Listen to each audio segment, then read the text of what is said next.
Welcome to Tuesdays Live, my very favorite day of the week, and I hope you like our new open, so let us know because you can see that things are changing. And obviously we have to get right to what is going on, because when people hear oil crisis, they think about gas prices, and quite honestly, that in and of itself can be enough to push inflation into people's faces. They see the price of gas when they go to put it in their car going up. So, and remember, it's that little confidence piece, that little one that will absolutely destroy everything. So, I don't know, is this the final hurrah? We're going to find out. But I do want you to know that oil is not just about fuel. It's the bloodstream of the global economy. So frankly, when oil breaks like it has been, everything breaks. So let's go to the slides. Yep. Oops, sorry, went a little bit too fast. Okay, because I remember back in the 70s, and you hear me talk about these parallels like all of the, oops, sorry about that, and everything kind of froze and went weird. And now that's upside down. Okay. See what happens when things are live? Lots of things can happen. But I was there back in October, or not back in October, back in 1971, 1973. How many that were living during that period of time can talk about that? Because I remember the lines, and I remember having to go every other day. If your car ended in this, it was odd or even. But in October 1973, Nixon faced an affordability crisis. So what I'm trying to show you here is these parallels and these similarities. And that is a worsening economy and mounting legal problems. I don't know, kind of sound a little bit like today. In the run-up to the election, he had challenged the Federal Reserve's, Burns, that was the Fed chair then, independence, and pressured its chair to cut interest rates. The same. Now the bill is coming due in the form of fast rising inflation. Is that also what we're going to be seeing? Because quite frankly, that's the little teeny piece that could make everything implode. So here we've got a war shock. I mean, basically the Strait of Hormuz is absolutely closed. And the only ships that are even marginally getting by are Iranian ships. So this is going to have a global impact on what we're seeing. Sustained high price of oil would boost inflation and slow growth, putting central banks in a tough spot. Now, this statement alone is almost laughable because high prices would boost inflation and slow growth. Well, they use inflation as part of the growth numbers.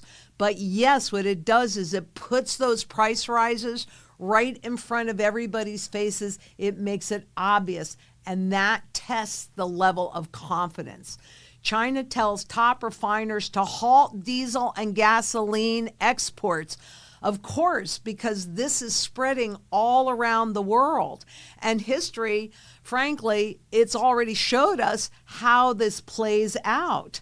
But where you have constraint in oil, you now have a big problem in oil spikes. And in fact, some of you may or may not have seen this.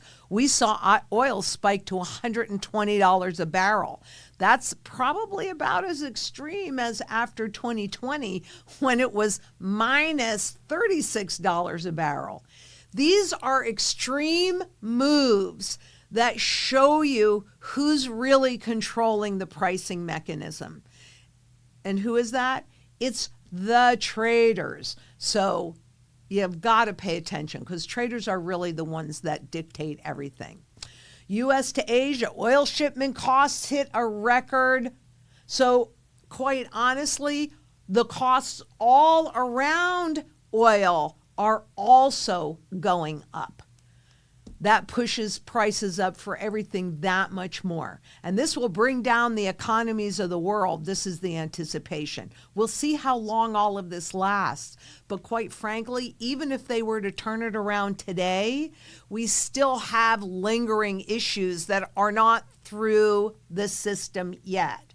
GDP growth around the world will be impacted. Everybody's energy price is going to go higher, and there will be shortages of some products, and there will be a chain reaction of factories that cannot supply. So is the supply chain issues and what they were attempting to control and get a handle on back in 2020, I mean, have those been resolved?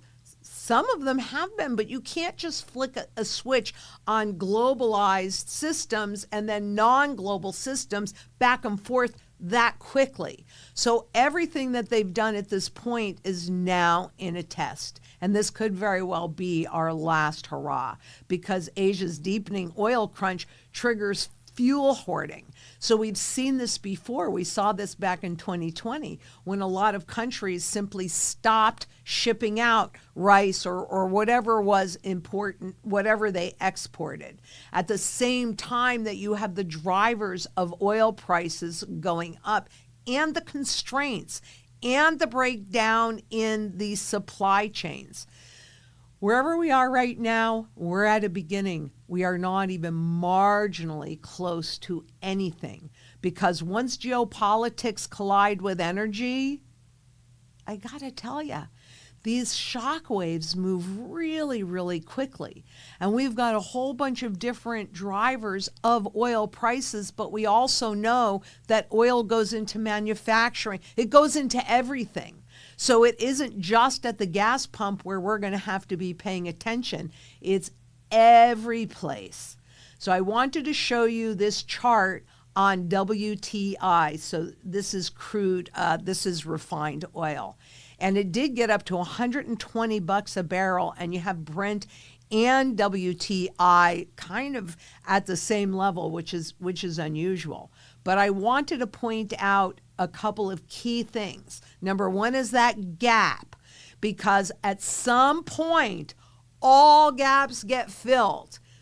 And the hope of a short war, or is this decline that we're seeing today in the oil prices down about 10, 11% or something like that, is this going in to fill that gap and then it's going to ratchet higher? I don't know the answer to that. But what I'm pointing out is at some point we will see that gap filled. I just don't exactly know when. The other thing that I particularly wanted to point out is where the 50-day moving average, so that blue line, the 50-day moving average, was below the 200-day moving average, but it just crossed. So that would be considered a bullish cross, and anticipating that the prices would continue to go up. Again, we are under extreme circumstances right now with the war, so we'll see exactly how everything is impacted. But what we certainly do know is that the price of oil, even with today's pullback, is substantially higher than it was. And that will lead through, if not immediately, that will lead through to higher prices and more inflation all across the board. And keeping in mind that war is one of those things that happen 100% of the time during transitions from one monetary system into the others, just like it was in the 70s. We need to take into consideration that that's really what's happening here, that we are frankly at the very end of this currency's, this big experiment that has been going on really since the 70s. We're at the end of it, and it typically doesn't end well for most people, but not for everybody, right? That is the point of sound money, because all of this, and you're looking at this chart and all of this up and down, that's traders, that's humans, okay? This is also humans' money. This is contract, this is debt. This is not real money. This is right in the area where governments and corporations can inflate the value away. That's simply not true with physical gold and physical silver. They can do it just with the COMEX contracts because they can create as much gold and silver as they want to. There are no limitations on that. But when you get to the physical world, there are limitations. So I took a look also at the gold to oil ratio, and that's how many ounces of gold to buy a barrel of oil. And you can see from this graph that we are at really extreme levels, close to the highest levels ever that happened during COVID, during 2020. And remember, all of that volatility, these are contracts. Even the oil doesn't move that fast. So don't be blinded by the numbers. And I guess that's really my point. I mean, you know, my $10 trillion note that I have that I can't buy anything with. This is a construct to distract you from what is really, really happening. Don't let it work. Make sure if you don't have, right, you need surety in food, water, energy, security, barterability, wealth preservation, community, and shelter. You've got to create surety in all of that. And how do you do that? Community. Just what we're doing here today is part of building the community. But you also have to get really local because you've got to make sure that you can feed your family. So if you can't grow food yourself, then who do you know that knows how to do this and is actually doing it? And if your answer is no one, then I'm telling you, go to a farmer's market and see who actually grows your food. Give them a day or so of your labor. You will learn a new skill, you will create a relationship, and you just might save your life because you will have food to eat. So you've got to come together locally and create that community. And on a global basis, why is any of this okay with you? You know, it was interesting. I was talking to Kelly earlier today, and Kelly is somebody that we have where you'll see the slides really starting to look nice because she's so talented. But she's like, well, but what can I do about it?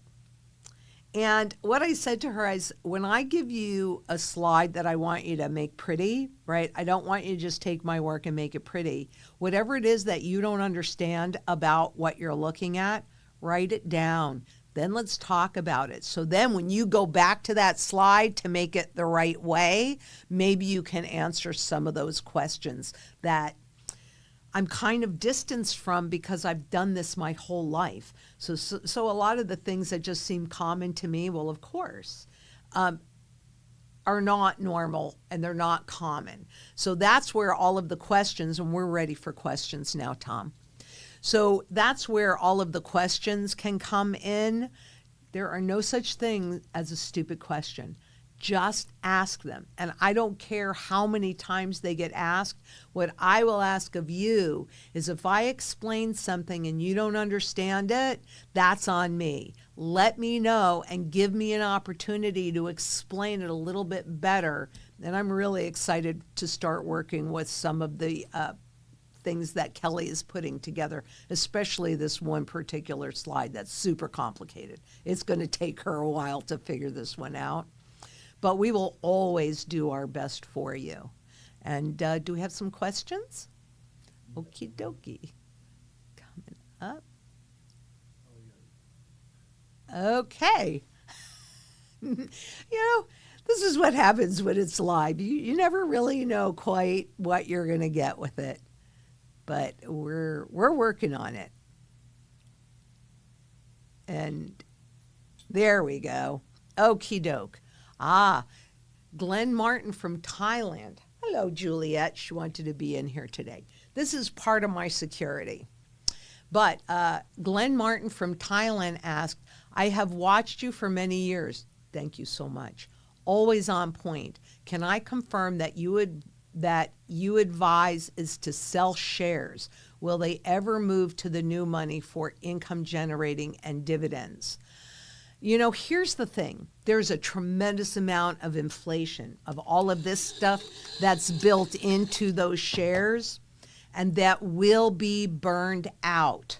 So at the moment, what we have is extreme overvaluation. That will plummet. So all of those shares right now, they're up at nosebleed levels because that's what the central banks have targeted for reflation. That's going to flip. But when do you want to liquidate it? You've got to do whatever you're comfortable doing. And especially if you are using this money to generate income through dividends, etc., then you need to make sure that you have a certain amount of cash that's set aside to make up that difference. The gold and the silver will enable you to buy those shares back when a few things. Number one, what we don't know right now is how many corporations are fully zombie corporations. A zombie corporation is one that for at least 3 years, does not have the ability to pay the interest. Come here, Juliet. To pay the interest on the debt that they've accumulated. Okay, 3 years. So we don't know that because the banks have been loaning them money to pay that interest so that we don't know that.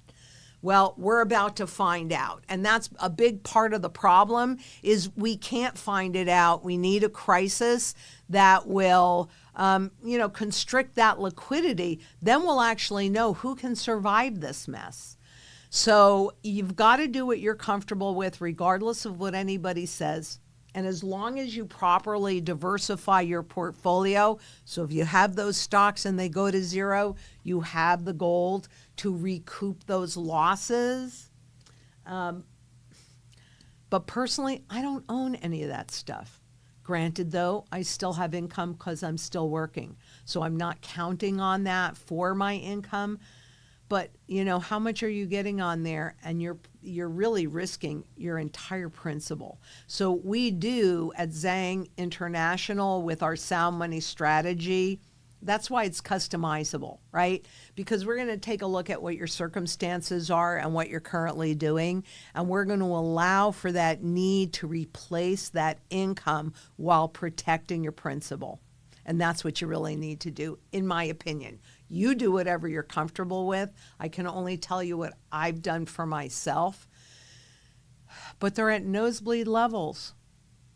And, it isn't, somebody's calling for a 30%. Ed Yardeni this morning was calling for 35% correction in the markets. Well, how about a 99% correction? Because that's what those overnight revaluations do, where they take this that has absolutely zero intrinsic value. I don't care which currency you use. It's true from any of them. I mean, the only difference between this monopoly money and these bills that I'm holding in my hand is that people aren't working for they're not working for this monopoly money. They're working for this monopoly money. But what happens is when enough confidence is lost, that's that whole confidence piece. It's so critically important. Probably the single most important thing I ever talk about, frankly. But when that confidence is lost and governments are looking to regain it, that's when you come up with those overnight revaluations. This morning, I just recorded part 4 of the 5-part series on the doom loops of a financial crisis. They'll be coming out shortly. We're going to put them out, I think, when I go to Australia. You want to watch those, and you want to watch them more than once. And what I think you're going to see, because this is what I saw as I was writing all of this, number one, you're going to see the parallels in all the histories, but you're also going to see where we are right now and how so many of these issues that happen every single time are happening right now, right this second. So will they ever move to the new money? Sure, whatever happens to be left at the end when they convert into the new money, but it could be at 99% less. And who is going to survive? I don't know. And I would say the same thing is true for the cryptocurrencies. Who is going to survive? I don't know. I don't know. It's been, adopted, but now it's going through the test. Gold, silver, well, they've proven themselves over thousands of years. This other stuff, this is all man-made, not proven. Or proven what happens goes to zero. And Zimbabwe billionaire R8E, I am curious about the liabilities of using certain brokerage firms. Is there greater risk associated with brokerage firm A than brokerage firm B? Can you discuss this one day? I can, and I can actually discuss it now. And we'll put together a library of charts that I constantly will want to bring up. This would be one of them, which is, I'm just going to mark this down. Okay. Unfortunately, I don't think it really matters, because when you look at the legal ownership string, which when push comes to shove, that's the only one that matters, not your perception. What you see, it's the same big banks, JP Morgan, Bank of America, Goldman Sachs, Citi. They own seed and companies. So they own a holding company that they created to actually be the legal registered owners of all of the securities that are held in street name, which is pretty much all of them, right? So unless you actually physically have a certificate, or you're holding the certificates at a company whose certificates you're holding, a stock that you're holding, then anybody below those guys at top and Seed and Company, they're all beneficial owners, and so they get to use your equity for their benefit. Use it as collateral to borrow. You are on the very, very bottom. So much as I'd like to say, sure, if you go over here, you're going to be protected, that's not really true. It's the same guys that create the problems and the garbage that actually legally own everything, which is why nobody went to jail in 2008. I wish I could say something different. You might want to call us, though, and get, although I'll bring this up next week, I'll so you can see it, but it's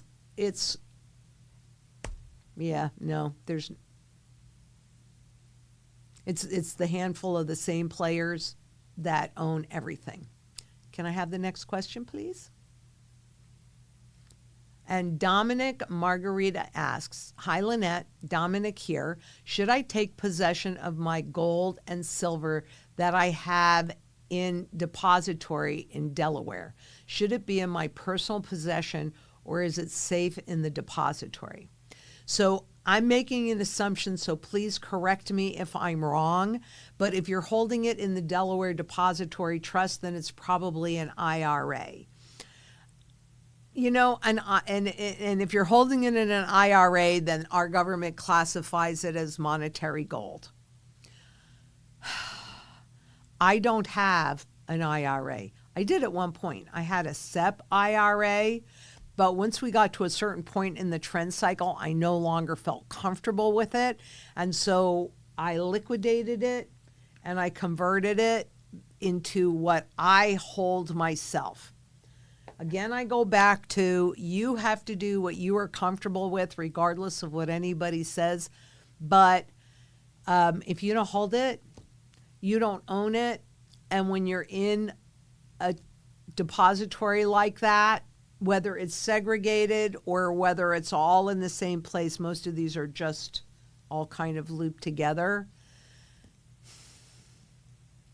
I'm personally not comfortable with that, because I fail to see how they can stop a government to do an overt confiscation. And by the way, this fourth doom loop that we just recorded this morning, that'll be coming out soon, this is typically when a confiscation occurs. So, I mean, gosh, I create these and I want them to come out like this because they're so important and it can show you where we are in the trend cycle, but we have to wait a little bit.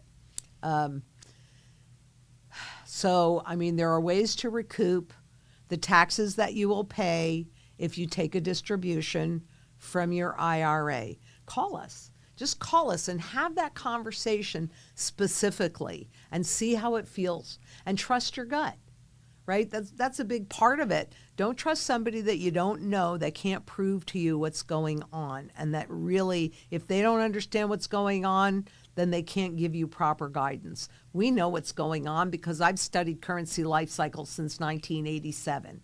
And so the guidance that we give you comes from a very well-educated place. However, having said that, follow my links that I leave for you and do your own due diligence. If you come up with a different opinion, rock and roll hoochie coo.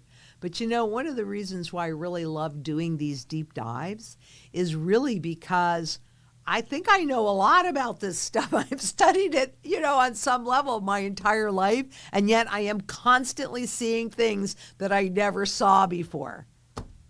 Wow, holy crap. In fact, in that, people tell me all the time that an overnight revaluation can never happen here in the U.S. And guess what you'll see when you look at that fourth doom loop? Not only can it happen, but it's happened four times since 1933. 4 times. So I don't know. Call me crazy, but that is clear historic precedence. And by the way, inflation is also a form of revaluation. It's just not overnight, it's over time. And Bulldog 7075 asks, hi, Lynette, could you go through, please, a simple, easy to understand, I'll do my best, for us fifth graders about how you think things will play out as far as a reset, confiscation of gold and or silver revaluation. And if I do not accomplish this, then you let me know. That goes back to my conversation with Kelly this morning, because right now her eyes see it the same way that your eyes will see it. And so, here's my hope that all of these illustrations do exactly what you're asking for, because that is my goal. But let's see if I can do this. Okay, so oil up at these levels has not just an impact at the gas pumps, but overall in all of everything that you use on a day-to-day basis: food, water, energy, etc. That means that the inflation that's proven to be sticky anyway is even more, not just sticky, but starts to go up in a fast fashion. Imagine, or remember, I should say, how people felt when we were at officially 7 and 8% inflation. Every time you went to the grocery store or the gas pumps, prices were noticeably higher. Since we are sitting on the level, near the lowest level ever in confidence, that high inflation rate, that obvious inflation rate, would be enough for the people that are down at the bottom level, that have to borrow money to feed their family in 4 easy payments. Okay, that's where the confidence is really breaking, and that starts to ratchet up, because even those people that were at a little bit higher level, that unaffordability just impacts them. That inflation just impacts them. So we will see that in the charts, in consumer confidence, or in other surveys, but the consumer confidence numbers are one that they pull on a very regular basis at the Federal Reserve Education Department. So when it breaks below that, then you will have, in my opinion, and probably also in reality, a major problem with confidence. It will be a crisis of confidence of the public. And that's the last piece of confidence that I'm waiting for. That will make prices spike even higher, even faster. And we will see widespread suffering. And we're already seeing it on a lot of levels. Food is the biggest issue for most people as we go through this. You will see it in greater riots, right? People starting to protest. they don't necessarily, and we've seen this since 2008, the rise in socialism, where they're fighting for rent control. It's not rent control, it's money control. You can't control the rent. If the costs keep going up, you're not going to have any housing to rent to people. How about stabilizing the purchasing power value of the money so that you don't need those special rent controls? So that will in itself exacerbate the hyperinflation. That is when you'll get a confiscation. This is what happens first. Before the revaluation, you will get a confiscation. We've already got soft confiscation through inflation and different controls. Anybody went in trying to take $10,000 out of their bank account, reportability, all of these are soft controls that are already in place. They make you feel like a criminal if you go in to take something out of the bank. That's because it's your perception that it's yours, but they know that it actually is theirs. So that exacerbates that loss of confidence, which exacerbates the inflation. And then when it gets to a certain point where a pack of gum costs $100, okay, that's when they go in after they do the confiscation, do that big sweep of IRAs. They get all the gold they think they're going to get. Then you get that overnight revaluation. I go into this in more detail in the Doom Loop series, so you definitely want to be paying attention to that. So after the revaluation, then there's some exit strategies we're going to do with mortgages and fixed rate debt and that kind of thing.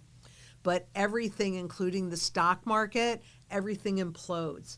Typically, you will have spot gold and silver hang out at those upper levels for, on average, 9 months. It could be less than that. It could be more than that. I can't guarantee any of that 9 month. But then even gold and silver will correct down and reset. But what happens right after that is the spot price of gold and silver starts climbing up faster than anything else because the government hasn't really changed their spending and central banks and corporations haven't changed their borrowing levels. So globally on average, 80% of the population is most likely to end up in abject poverty.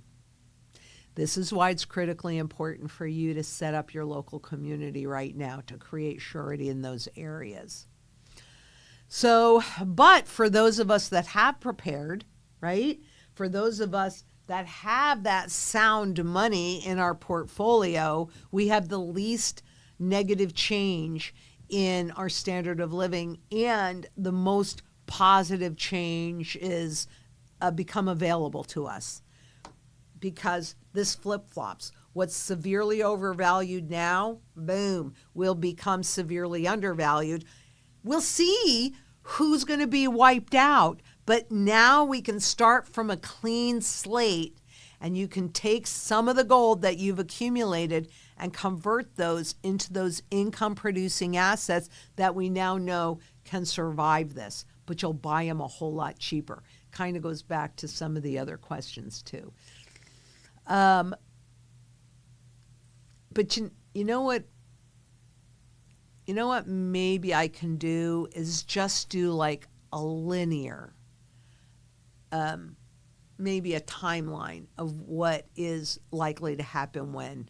That might make it more clear. So let me just write this down.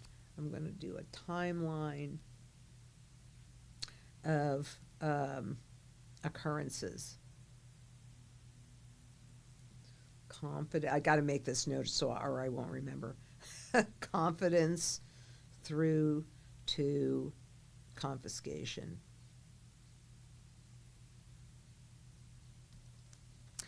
But the other part of that is this is why a bigger community is so important, like a global community, to demand redeemable money back in the system. Because if we don't do that, what they have intended for us is even worse than what we've been going through. So we have to do this. And you know, I'm not worried about myself. I'm not even worried about my family. I know what I've done and what I've set up, but I am worried about the rest of the world, because why should these guys get away with that? Who died and made them king, as my daughter Whitney once said. You know, it's ridiculous. We need to take our power back, and this is the opportunity to do it. And I hope that helped, but I'll try even harder, Bulldog. So I'll bring that back next week. I'll have that timeline next week. And Art Leon S4Q asks, if I wanted to buy a house with gold, is there a state in the U.S. that would allow me to do that? Actually, it's not so much a state in the U.S. that will allow you to do that. It is a bank in the U.S. that would allow you to do that. And the answer is yes. Rick Rule was on. If you haven't watched that, go in and take a look at that. So there are some banks that will loan you and so enable you to buy a mortgage against your gold holdings. Yes, it's not the state, it's a bank. But this is one bank that Rick Rule's bank is one that he's not worried about having sound money in. That's what he's going for. So yes, you can do that. And let's see. Richie Luxury, could you move that questions up a little bit more for me, please? Richie Luxury asks, hi, Lynette, do you recommend new stackers to buy silver or gold? Both. You have to have both. You know, it's not one or the other, but there's gold and then there's gold and there's silver and then there's silver. So what I really recommend is that you call us and get your strategy laid out so you know what kind and how much gold do you need, what kind and how much silver do you need, and then how do you eat an elephant? One bite at a time. You know what your budget is, you know what your circumstance is. So once you have your plan outlined, then it's easy enough to know, okay, this time maybe I'm just going to buy my barterable portfolio. All right, well, you can do fractional. Fractional means less than an ounce. You can do some fractional gold, some fractional silver. We have it all laid out. What is the best use of barterable gold? What is the best use of barterable silver? We can figure all of that out. It's just a mathematical formula. And therefore, you'll know what you need to do, and then you've got a roadmap of how to do it. But both. You've got to have both. And Elaine S5179 asks, impact on gold and silver from BlackRock limiting withdrawals. Elaine S., if you don't hold it, you don't own it. But I would like to point out the fact that this is flipping BlackRock. And so they are in the middle of a run, which can reveal the level of leverage that they're actually doing. But one of the big keys and a big trigger is when this is the way they said it, but it's not really accurate, but I'll say it anyway and then explain it. When even solvent companies or governments cannot borrow, there's a problem. So BlackRock is one of those huge corporations that just kind of vacuums up and eats everything in their course, but they do it with a lot of leverage. So when I see a run happening at BlackRock and they limit your ability to withdraw, too big to fail, that's because there's a run on them, and it will be revealed that all of this leverage, it's just garbage. You cannot fix a too much debt problem with even more debt. But that's the way the system is currently set up. But it is time that we're paying the piper now, because there are limitations, maybe bigger than you and I could ever imagine. But, even if gold and silver, that's the spot market, I mean, really, it's the outcome. That's the warning, right? BlackRock limiting your ability to access. Take it as a warning. If you don't hold it, you don't own it. I'm sitting with this. They're clean. I own them. And in fact, gold is the only financial asset that runs no counterparty risk. If you own any of that BlackRock crap, you are the counterparty. They wrote the contract and they can say no. So impact on gold and silver, well, it kind of depends if the government is going to do, oops, I need more batteries than that. But if the government's going to do this to protect BlackRock, then what does that do to the fundamental value of gold and silver? Even if, and even though they might sell gold and silver derivatives, so contracts, to push the price down. So, yeah, what does it do to the physical markets? It makes them more important and more valuable in terms of this garbage. The paper markets, they can do anything they want with, but that is really telling. It's not the impact on gold and silver. How about the impact on your freedom? And how about using that as a warning? If BlackRock has to limit it, let me tell you, they didn't want to do that. That makes the problem visible if you're paying attention. And this is a big problem. Thank you for bringing that up, Elaine. It's important. And Connor McCarthy, sorry about that.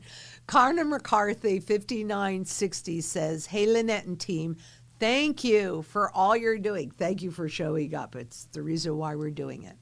Kind of a wild card question, but fundamentally, at the end of the day, is there really any difference between a dollar bill and a treasury bond? No, they're both debt. And one is kind of government debt, and this Federal Reserve note is corporate debt that is created from that government debt. So no, at the end of the day, no, they're both debt. Good question. And not a wild card question. Good question. Thank you. And Silver Solutions LLC asks, love your work. Thank you very much. And was speaking to your team yesterday, and they were fantastic. Yay, that's what I like to hear. We work together. Can't wait to build this relationship and set my future self up for success. Thank you so much for sharing it, and we are very happy to be part of your journey, not just for this piece, but through lots and lots of time. That's the way we're future-proofing the company and setting things up, because you're always going to need us. You're always going to need us, and we always want to be there for you. And can you scroll, please? Colleen Allen asks, Colleen Allen, 3382. Bill Holter just predicted that by March, silver would likely suffer a failure to deliver physical metal at COMEX.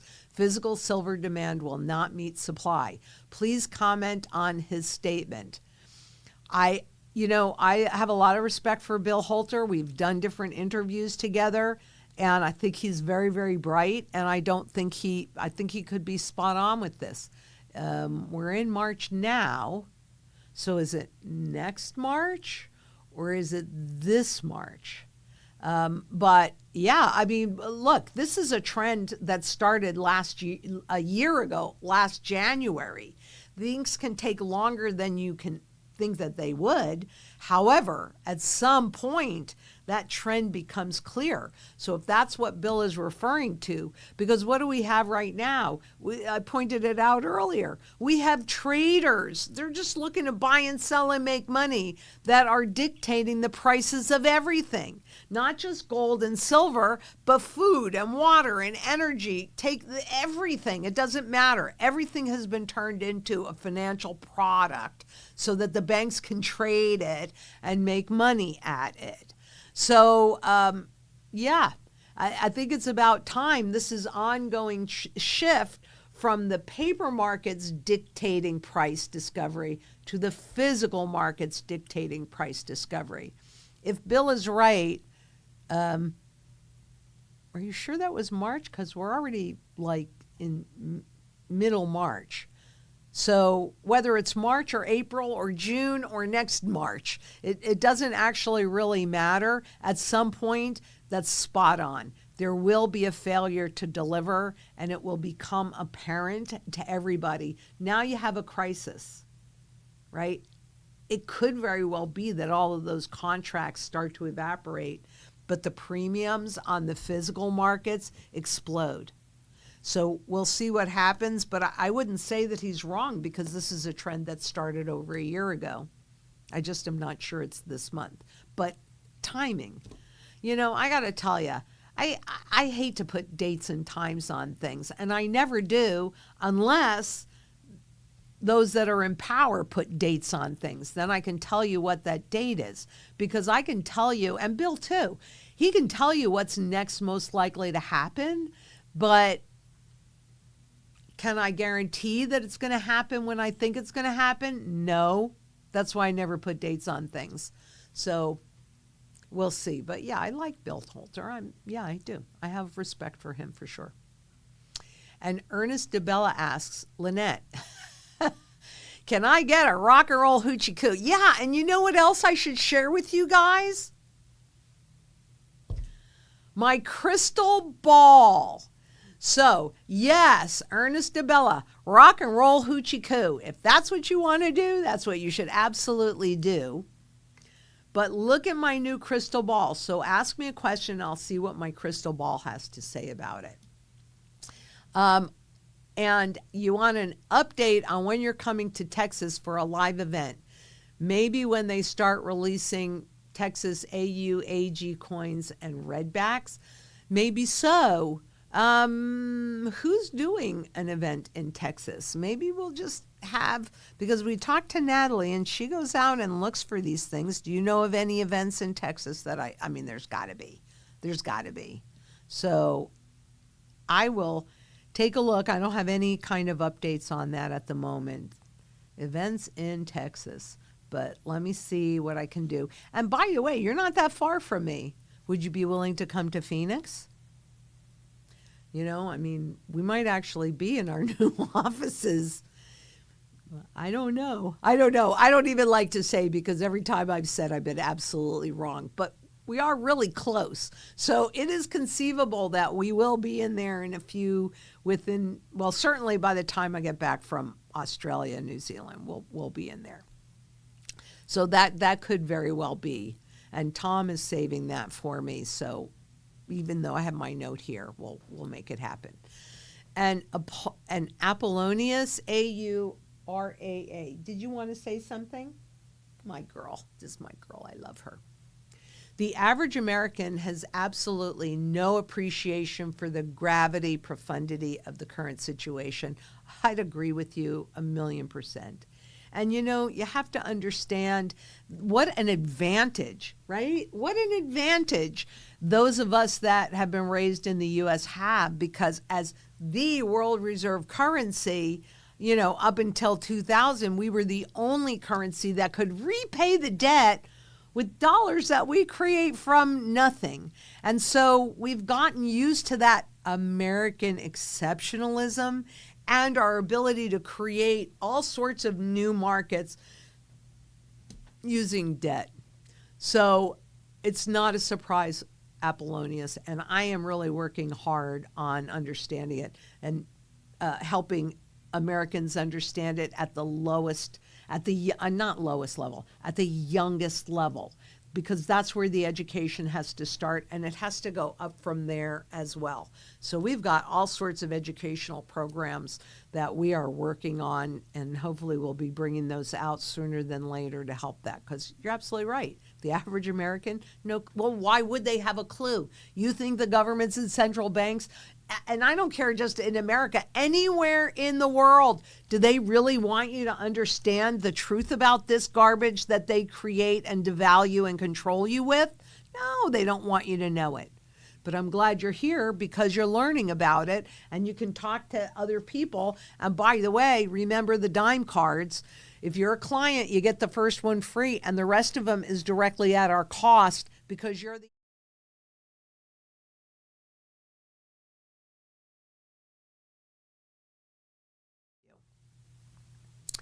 And the broker stacker asks, Lynette, at what ratio would you convert silver into gold?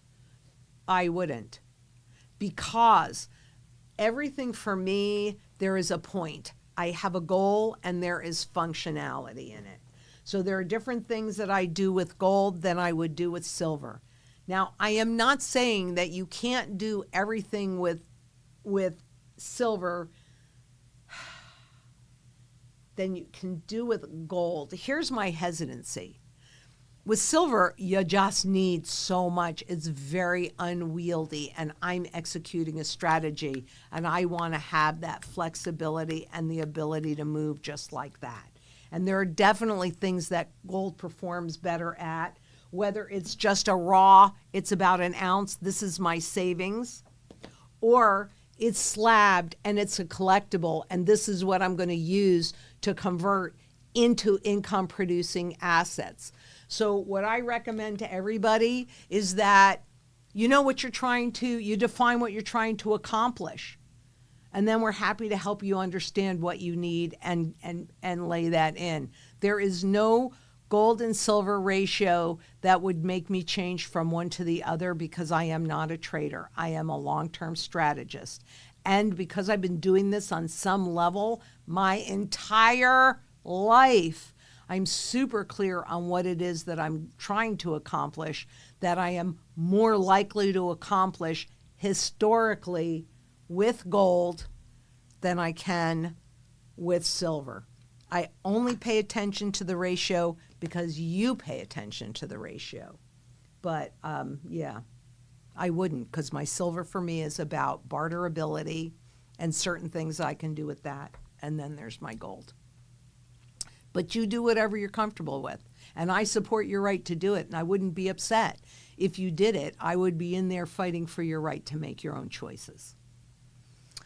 And Bill 457S9S asks, what happened 4 times? Oh, what happened 4 times? Well, you know what? I can probably just show you if you give me a second. We can go back to the PowerPoint in just a second. Let me pull this. And it was the overnight gold revaluation that people think can never happen here, but it can, and it did. Let me get it out of here, and I will go into, oops. Oh, okay. Bear with me, I'm sorry. Let's see. Okay, well, this is a different, here's the search. Okay. So 3926, it should come up. Okay, yep. So it's a little bit of a preview from the 5 doom loops of a financial crisis. And I'm going to go to the slide where I showed you the 4 things. Okie doke. Okay, if you can put the slide up, and then we can do that. Okie doke. Now, first of all, I think that this was wildly interesting because I had never actually seen this headline before when I was doing my research. But what does it say? This is from the New York Times, February 18th, 1973. Dollar devaluation, the new American reality. Oh, really? Okay. Well, when did they do that? These are the 4 times. January 31st, a 41% overnight devaluation. December 18th, 1971, a 10%. So I didn't live through the 34, but I did live through the 71. I didn't notice anything. 10% is not enough to make people notice, and that's how they got away with it. January 25th, because they printed so much more money, another 10% overnight devaluation. And these are official devaluations. This is not my opinion. These are official devaluations. And then a couple weeks later, February 12th, another 10% devaluation. So as we were transitioning from a redeemable gold standard, they had printed so much money that they did a 41% overnight devaluation. We all know about that. That's not okay. How much suffering do you think people really had to deal with? But look at the admitted 30% devaluation when we transitioned into a pure debt-based system. Would you have noticed if they did that all overnight? Yep, you would. So it's kind of like if I go into your house and every day for 30 years, I take one button, you're probably going to not notice it as a big problem because, oh, I'm missing a button here or a button there. But if I go in tonight and I take 98% of every button in your wardrobe that you have, chances are pretty good when you wake up tomorrow morning and you go to get dressed, you're going to notice it. So what they did in the 70s as compared to what they did in the 30s was pretty darn close to the same level of devaluation officially, but they did it in increments so that nobody protested and realized it. And all of that money printing, well, that created the greedy 80s, didn't it? So the greedy 80s is this iteration's roaring 20s, right? All this new money created, pushed into the system, made everything look good. But anyway, there's the answer to that question. What were the four? And now we can take that off, Tom, and go back to questions. And Mona 1930 said, the consumer is holding this economy up. I don't see the consumer breaking at all. Really? Having to put your food on 4 easy payments, the delinquencies that are going up. You don't see that as the consumer in trouble. This whole affordability issue, you don't see that as the consumer in trouble.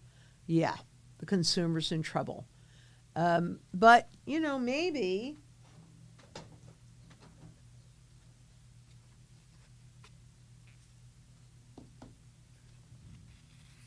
you have blinders on and you're believing the lies.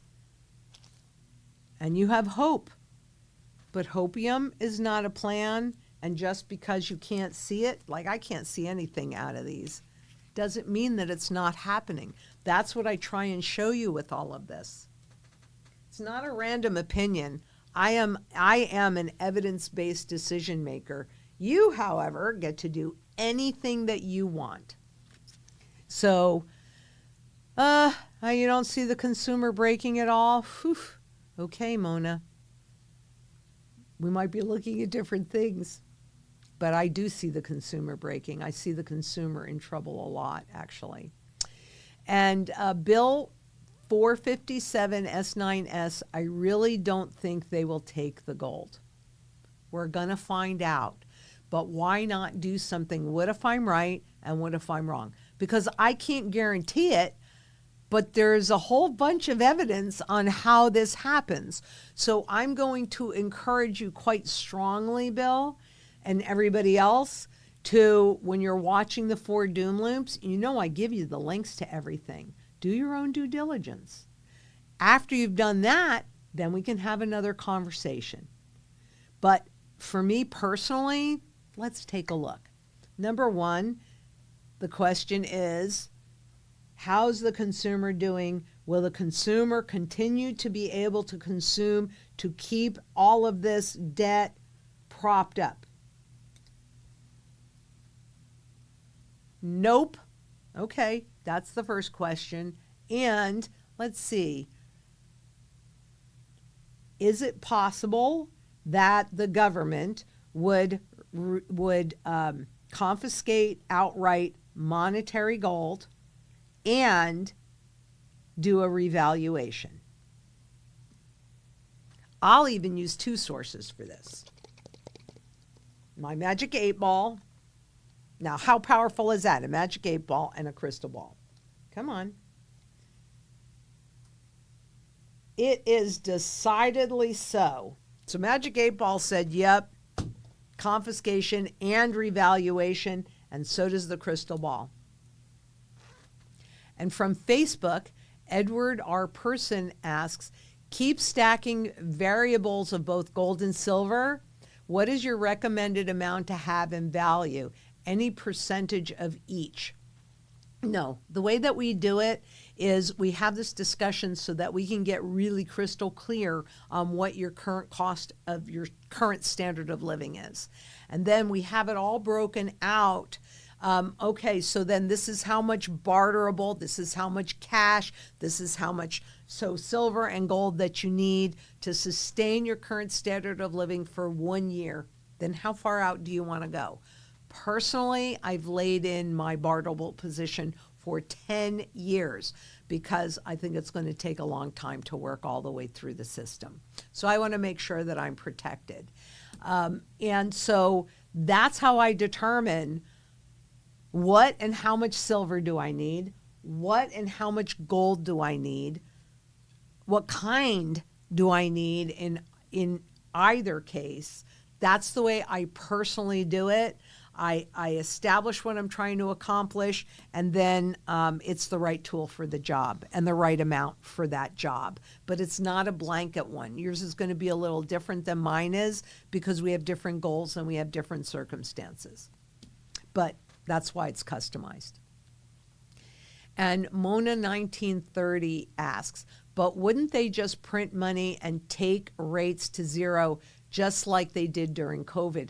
Yes, that is exactly what they will do because they don't have any choice. And in fact, once we're on a fully digital system, they won't just take rates to zero. They're going to go to negative rates, which they tested out, they being central bankers, tested out, and they came back in their reports, and somehow that's a choice because I'm going to bust my butt and I'm going to loan you money knowing full well that I'm going to get back less than what I gave you in both principal as well as what I can buy with it. So it makes no sense.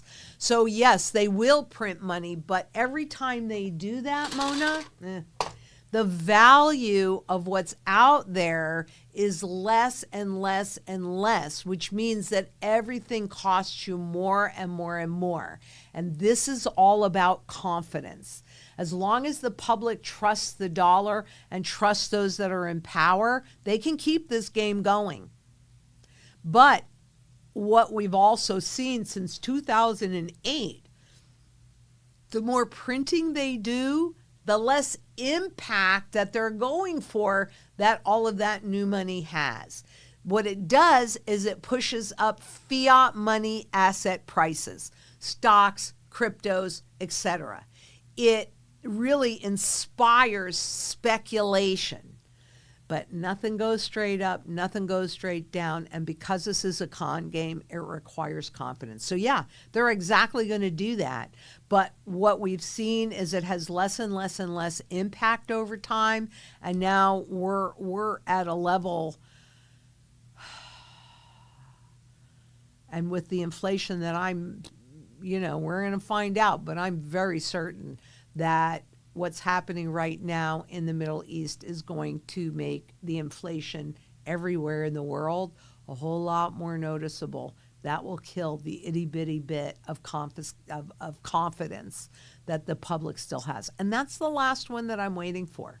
2008, it was interbank lending. They don't even report on that anymore. It's gone. It's done because banks lost confidence in each other.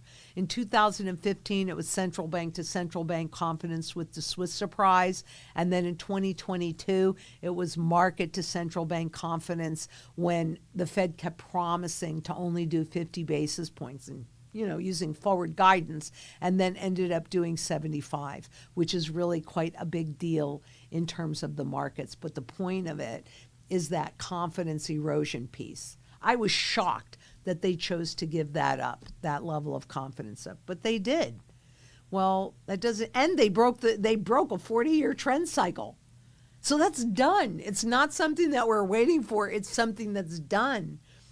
And just to make things look like they're okay, exactly what you said, Mona, they just keep printing. They just keep printing and printing and printing.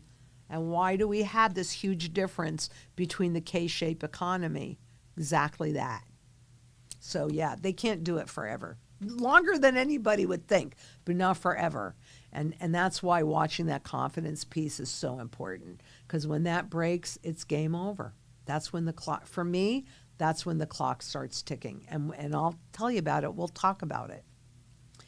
And what do I think about goldbacks? I see them as a small portion of the cash portion of your first run at liquidity. So you would have cash in the wild, which means cash that doesn't have the chip in it, a certain level of cash, that's your first line of defense. And then that's where the gold backs would fit in, would be in that same arena of liquidity. And I would also put that, you know, like glint and kinesis, I would put that in that same arena as well. It's that first shot of liquidity. They are very expensive because there's a lot of work that goes into the gold backs. That doesn't bother me so much because I understand what the fundamental value is. So it's about functionality. I would definitely not put my whole portfolio in this.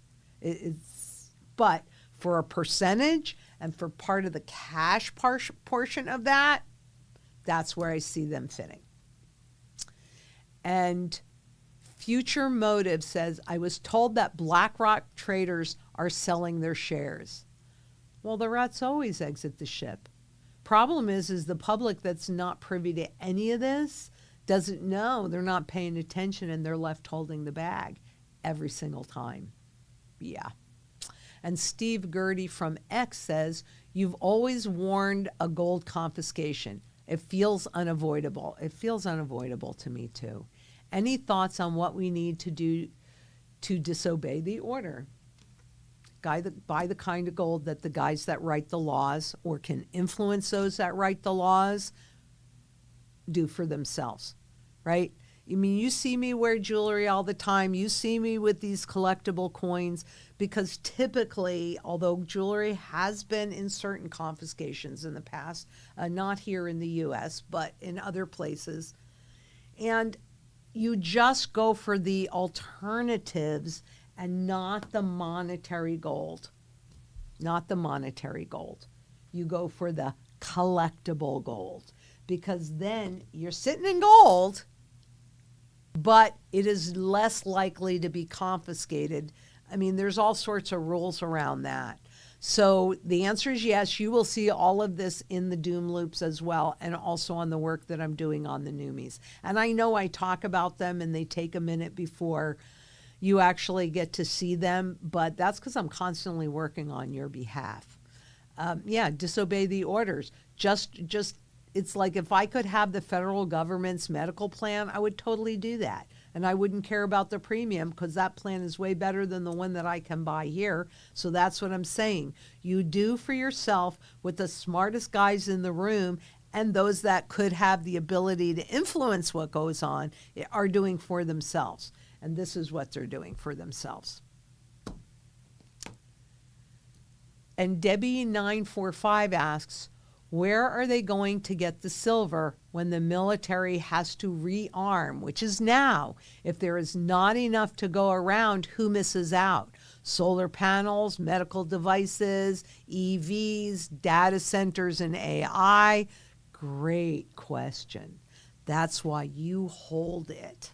Because it's used in 36 that I counted, so it could be even more than that, but used in 36 different places in the global economy. That is a very good point. And remember, all of those warheads and whatever that the government is blowing up in Iran or is getting blown up between the Russia and Ukrainian war, etc., it gets destroyed. Who's going to suffer? Well, it would be the public. I think the data centers and AI, I mean, yeah, they are the ones that can influence, and they have very deep pockets and are doing a ton of lobbying. It's going to be you and me. That's why, what is the mantra enclose, right? Or encapsulate? Food, water, data centers, energy, data centers. So food, water, energy, security, barterability, wealth preservation, community, and shelter. But the water, those data centers, use up a lot of water as well as a lot of energy. And we're already seeing who's paying that price. It's the public that pays that price, always, because we're just the right size to fail. But why is that okay with you? Let's take our power back. Let's demand redeemable gold back in the system, because that's the only tool that we have to hold their toes to the fire. What, you're going to vote like that matters? It doesn't matter. You can go in and you can do a ballot and all, that's just fabulous. But if you have redeemable gold in the system and you see something you don't like, just like we used to be able to do, you'd pull it out of the system and require fiscal responsibility. It gives the public back their power. And as crazy as that may sound, because we never should have allowed them to do that to begin with. You know, we think that the Constitution is getting destroyed now. No.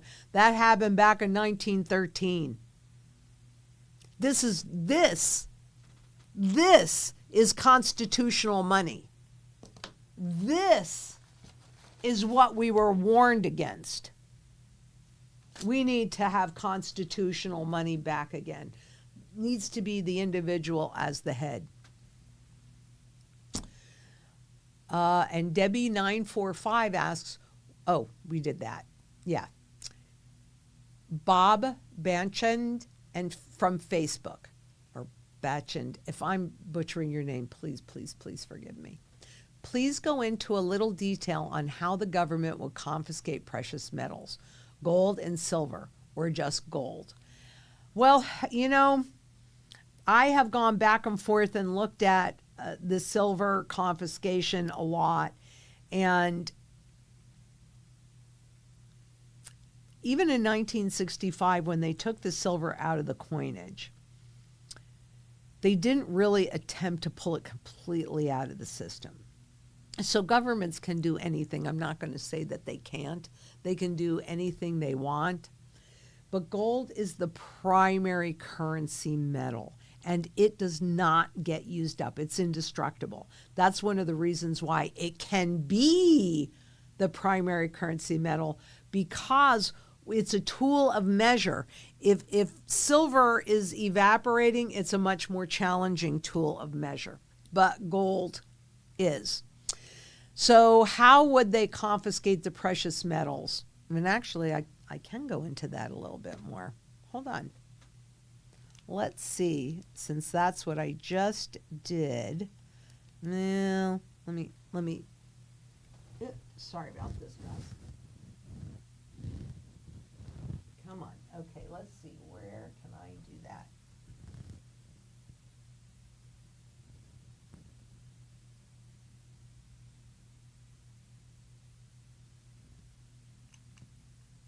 Okay. So there are covert operations and then there are overt operations. The covert operations we've already been experiencing, about putting restrictions around how much money you can take out of the banks, making you feel like a criminal, putting in limitations. And I've really been watching that ratchet up since 2008. And those are all covert. They're happening, they're getting things in place, but you and I we see it because it has an impact, but it's not that big of an impact. Then they go to the overt actions. Now, I'm not saying they can't do more covert, but these are more overt. So they're reporting mandates, right? Certain amount of cash that you take out, they are required to report. Then they come in and they do a confiscation. And the way that they do the confiscation, because they want you to cooperate. They don't want your pushback. So let's say that spot is at $5,000 an ounce, or $10,000. It doesn't really matter. I remember the day I used to use $2,000 an ounce, and it sounded outrageous to people. But let's just say spot's at $10,000 an ounce when they decide that they need to do an overt confiscation. Well, then what they do is they call on your patriotic duty and they pay you a premium, right? Well, look, if the true fundamental value of an ounce of gold is $40,000 and spot, the manipulated spot, is at $10,000, so what if they even offered you $20,000 for that gold, right? I mean, it's this stuff that they make into value at will, so it's really kind of irrelevant. But most people, not understanding the true fundamental value of gold, would say, oh, look at this. Wall Street is telling me that my gold is worth 10,000, but this fabulous government is willing to pay me 20,000. Okay. And they wouldn't get a lot of pushback, but they should. They should get a lot of pushback, because once they do the confiscation, that's when they do the revaluation. They do not want you to hold on to your wealth. They want to choose who gets to keep the wealth and not. And why in the world do you think that global central banks have been accumulating more gold than they ever have historically? So these are the overt things that they do, but make no mistake, all those covert measures are already in place. What's next? History as a guide. Look at this. You're getting a little snicker snack, because this is really what happens. Once the world, which the world has recognized that the issuer, the U.S., the world reserve currency cannot defend the value of its money because of that loss of confidence from governments around the world no longer willing to buy our debt. That's not something that just happened. That actually started cleanly in 2008. I've shown you that chart before. I will show you that chart again, I'm sure. The system has already begun to unwind. Now, when do you want to know about it? Because all of this stuff happens way before the public is aware of it. And let's just go back to the questions. So do we have, I'm not sure what time it is, and I know I have something coming up. So is that clock accurate? Did you fix it? It's 1:15? Okay. Oh, it's 1:15? Oh, we got lots of time. Okay. Thank you. And Linvest Canvas 6725. Lynette, you mentioned BlackRock. I read Bill Gates, BlackRock, and Nestle have quietly teamed up to buy up tracts of farmland sitting directly over major aquifers. Interesting? Oh, not only interesting, and I meant to bring it in, but there was an article that I was reading today about the new land barons. And so there are people that are going in and buying up farmlands for these data centers. So yes, and this has been going on for a while. And so what does that mean? That means that there's fewer farmers, and it's the little farmers that are being killed. Why are the little farmers being killed? Because it's the traders that are determining the price of food, not the actual supply and demand. And so what's been happening for a long time now, unfortunately, and this goes back to the mantra pieces, doesn't it? But the small farms are going away, and you've got entities like BlackRock and Bill Gates and Nestle's and more, and Amazon, and and take your pick, OpenAI and what have you, that they're scooping up these farmlands. And even if the farms are momentarily allowed to continue to exist, let's say they don't buy it from the farmer, so the data center and their needs are here, and then the farm is over here. Because they're doing it on top of an aquifer, they're drilling, and they have deeper pockets, they are drilling deeper into that aquifer and sucking that water out, making it more challenging, or if not impossible, for those farmers to get the water that they need for the crops.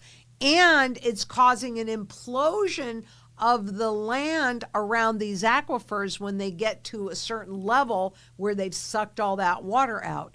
Yeah. Do you see why it's so important to execute all of the mantra pieces? Food, water, energy, security, barterability, wealth preservation, community, and shelter. What are you waiting for? I've been working on this hard since 2008 because I knew in that moment that the system had died. There wasn't any doubt in my mind.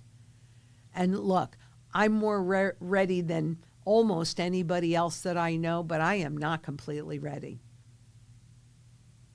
So if I'm not completely ready and I've been working on it for so long, if you've just begun, how ready can you possibly be? That's why you've got to come together in community. And in community, you don't have to necessarily agree with 100% of what anybody else says. That's a cult. Forget the cults. Build this community because there really is power in diversification. I know how to grow food. I know how to lay irrigation. I know how to put in a solar system. I know how to heal a body. I know how to do this, right? Everybody has a gift. Everybody has a talent and a skill. Every single person. In a community, everybody comes together. They bring what they have. And then everybody is better off for that. So, yeah. This scares the crap out of me. Fortunately, in my bug out, I sit on top of a huge aquifer and I own the water rights. Now, keep in mind, this happens to be an unincorporated area, right? So there's not a lot of amenities. It's very, very remote, and you have to be absolutely independent. But look at what's happening. You need to be independent, or the government can say jump and you say how high, and you don't get your needs met. And it really is that simple. That those that have those deepest pockets, they get their needs met. Let's take our power back. I'm so serious about that. It sounded outrageous when I first started saying it. Sometimes it still sounds outrageous, but what I know is this. If I don't even try, for sure I cannot succeed. At least working on it, having this conversation with you, getting you to be the army so that you're going out and you're pressing and you're sharing this word and this knowledge. That's our shot. If we can get 3% of the global population, that's all. We don't need 99%. 3%, that's it. We can make a positive difference and take our power back. It's the 1% that are ruling us. 3% could do it. And Izo Kizi says, inflation will shoot up with war with Iran showing no end. Hard for Fed to reduce interest rates like what Trump wants. But even so, quite honestly, they've been easing into an already easy environment. Historically, that's kind of new, but it also sets us up for a lot more vulnerability. I agree. I agree with you. And Marty P. 7233 says, as of March 2026, Senate Bill 424, known as the Transactional Gold and Silver Act, is moving through the Georgia legislature to establish a state-run bullion depository. Thoughts? I think that these state-run bullion depositories are fabulous. What we don't want to see, though, is we don't want to see the states take control of the gold and silver market, because that's just setting up for a form of confiscation. So I love the fact that more and more states, including Arizona and Georgia, et cetera, are putting in bullion depositories. So that's good, because you've got to keep your gold and silver somewhere. But we just have to be conscious that the government doesn't end up taking over, because they don't know. Senator, et cetera, most politicians by a very wide margin have no clue about money.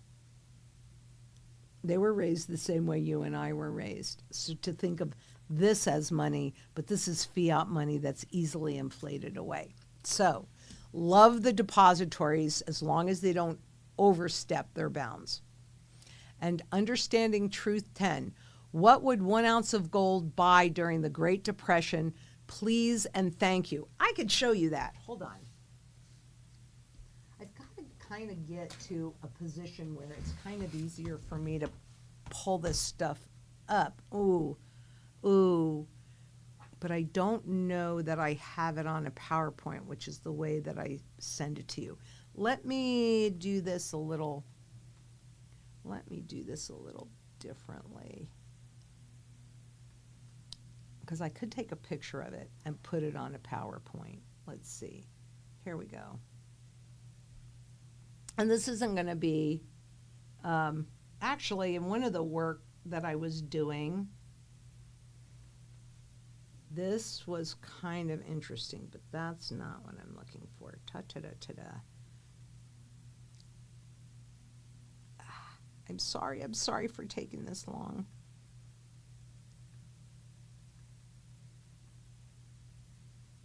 Wait a minute. Why is it not giving it to me? Wait.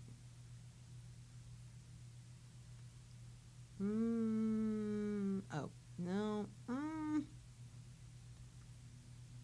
That's okay. Okay. So I am going to, I did this on 1/9/26, so this would be reasonably accurate. Let me copy this. And I'm going to put it in a form that I can actually use. Okay. Now, this is pay, but it'll give you the same kind of sense of what I was talking about. So, I'm sorry. I'm sorry them take it so long. Okay. Let's do this one. It's got a blank sheet on it. There we go. Okay, and there's, come on. Okay, I'll just make this bigger to make it easier for you guys to see.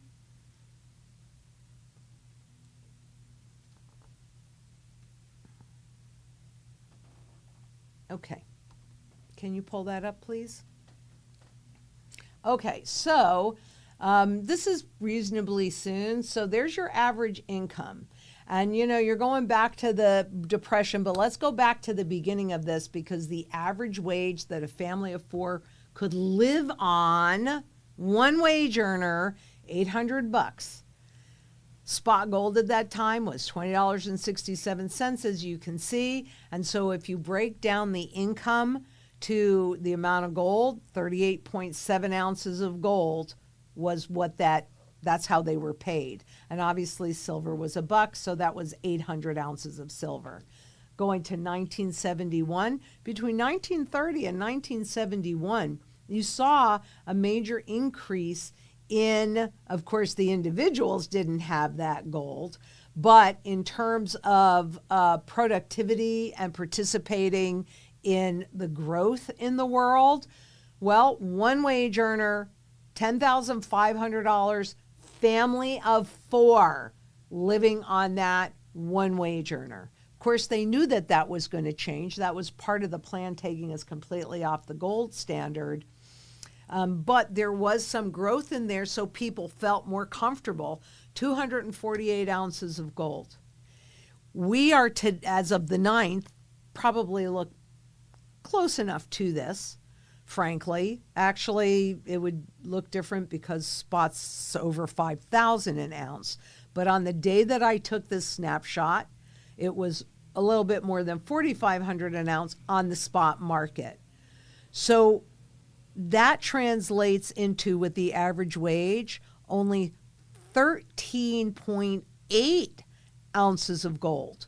What that means is that we are getting paid less today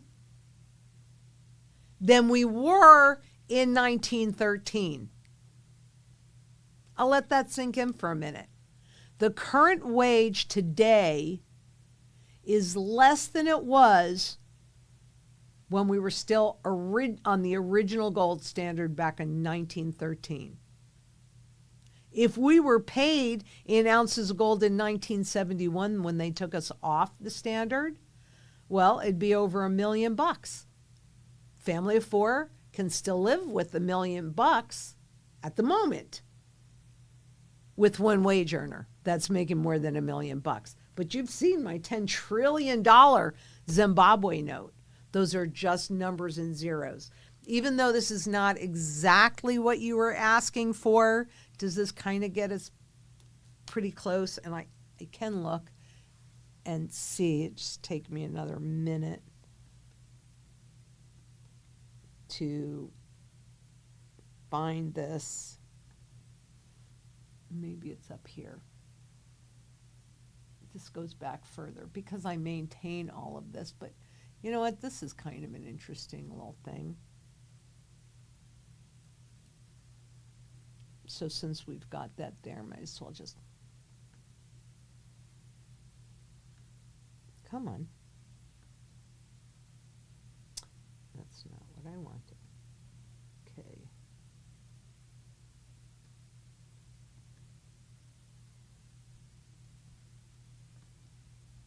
Oh, I'm sorry about this, you guys.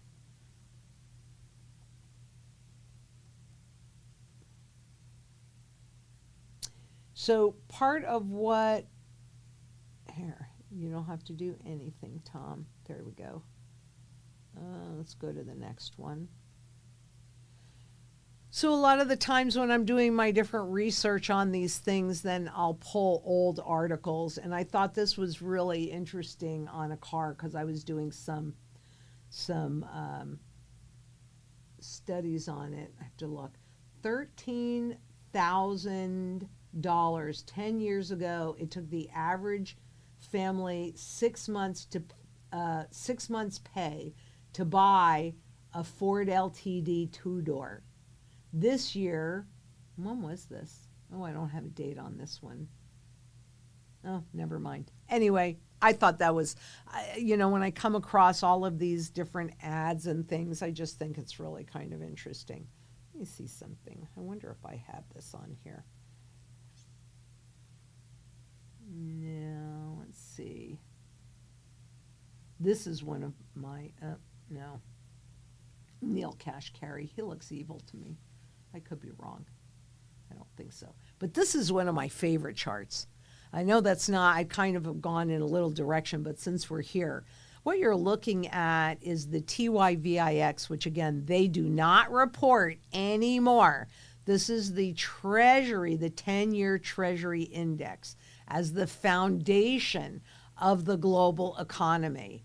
And you can see between 2003 and 2008, you just see the dashes. Can you see how it just kind of looks like little dots? That represents the price action, right? And what do you want a foundation to be? You want it to be real stable. So all you want is that little flat thing. Well, 2008 came, the system died. They don't want to admit it, but I'm telling you, there's not one doubt in my mind. And those dashes became little lines, right? So now the price of the treasuries were moving more, right? Dash doesn't move very much. A line moves more. And look at 2013, which, by the way, kind of coincides a lot with what we've been witnessing, because since 2008, we've had a decline in buyers, foreign official buyers of our treasuries. And you could kind of see it in the line down, and then it was given to traders. And look at what happens with the traders. That's what I'm saying. It's this kind of action where you're seeing things go like this. Is that what you want in a foundation? No. That's what we were talking about earlier, where things have gotten, the buyers of treasuries is shorter term hold and weaker hands. Because if there's a problem, traders going to liquidate. So they're going to buy, they're going to sell, but look at that volatility. To me, this is one of the most important charts that I ever show you, because you can see the transition from a foundation into where we are right now with the foundation going like this. And they stopped reporting it. What is it that they're hiding? Why'd they stop reporting it? I'm just glad I captured it while I could, because there's some stuff I didn't know how to capture. Anyway, let's go back to the questions. I'm sorry, I digressed a little bit. Okay. Juliet wants a bone, please. Yes, she does, but she's sleeping right next to me. She's right here. She loves her bone. She can homestead. To follow up on the question about converting silver, do you have a proportion of the two that you recommend that gives a good balance of the two? It's, no, because what I'm going to do here, you can take that chart down. Thank you. But without a doubt, I am far more weighted in this than I am even in my raw gold and certainly my silver. But I have enough of my fractional and barterable gold and silver for 10 years for myself, and for each one of my daughters. I have 2 daughters. The lion's share of my wealth, I mean, there's not even any question about it, is in this, because my intention, I want to survive it, so I've got to have my barterable portfolio.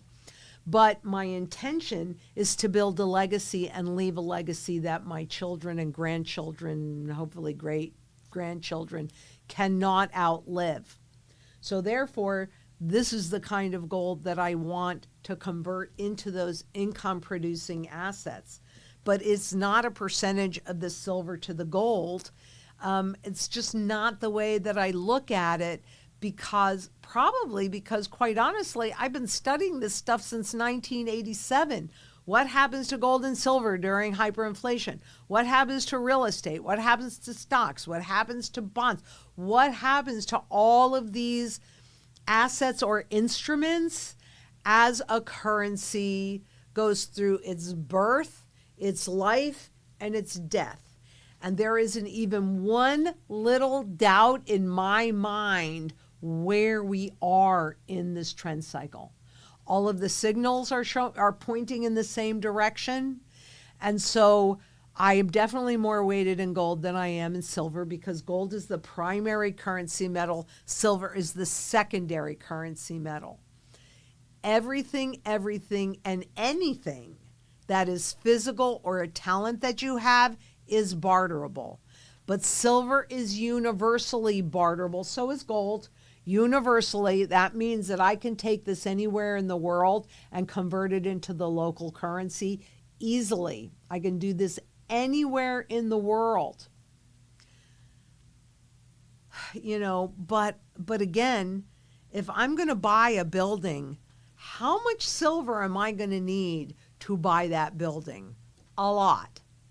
Whereas I might only need this. And actually, historically, 25 ounces of gold or the equivalent buys an entire city block, buildings and all. So this is a lot more practical than this is, right? It's not leveraged, because you don't do any of this with debt. But because of the quality and rarity of this stuff, and I've shown you this in the past, and I will show it to you in the future as well, that this will outperform this. So there are times when this is going to perform faster and et cetera. It's going to sort of balance itself out. But I don't do it on percentages. I do it on what I'm trying to accomplish. And mostly, what's most important to me, okay, I want to sustain my standard of living.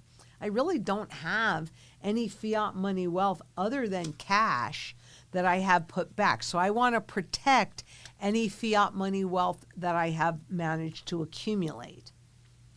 I want to make sure I just have a small mortgage on this, because I want to execute the strategy with you. So I want to pay off any fixed rate debt that I have. I will say that my children have more fixed rate debt than I do, but I prepared for that. So I want to pay off that fixed rate debt. And beyond that, I want to be in a position to take advantage of the opportunities that will present. And the opportunities will present because so much of this stuff was bought with debt. And it works great on the way up. It makes you look really wealthy and fabulous, but it erodes all of its value on the way down because it burns off that debt. If I'm holding my purchasing power, well, this is what I would use for that. If I'm holding my purchasing power intact and then some in here, then that means that I can convert this, the energy that it took to create it, the water that it took to create it, where this energy is stored, I can convert it into that income producing asset. And that is my goal, because I do not like what I'm seeing that the government and the central banks have in mind for us, which is a full surveillance economy, which is taking us all the way back to feudal times when you just had a handful of people that owned everything and everything else is renting. And if you take a look at the evolution, the online evolution, what do? You buy a product like a bike or whatever, and then you have ongoing subscriptions. They're getting us used to having to subscribe everything. I would imagine there'll come a point where the technology in this clicker, I'm going to have to pay for it every month in order to be able to use this clicker. I've lived long enough to see the direction that we're going in.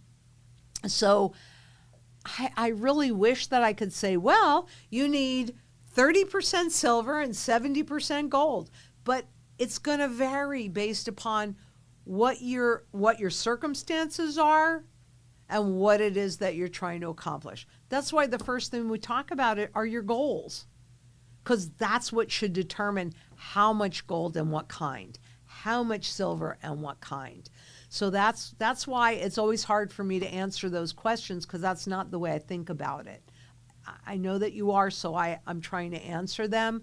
But if I could help you view things, which is a lot of what I try and do, is help you just to look at things a teeny weeny bit differently. Not a lot, just a little bit. Because when you do that, quite honestly, it's amazing what you see. I mean, it still happens to me. I can look at the same chart 1,000, 1,000,000 times, but I'm looking at it because I'm thinking about this, or I'm thinking about that, or something else. And I am constantly discovering things that I never knew before. How did I not know this? But it's true.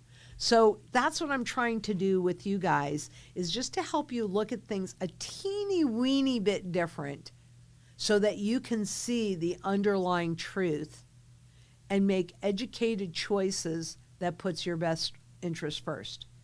I don't want you working on hopium. It's a great little prop, but hopium is not a good plan. Have hope. I have a lot of hope. I have hope that we can get sound money back in the global monetary system again. I have a lot of hope that I can help people become as independent and self-sufficient as possible so that they can retain their freedoms and their choices. So I have a lot of hope, but my whole strategy is preparing for the worst and hoping for the best, because you can't have too much gold and silver.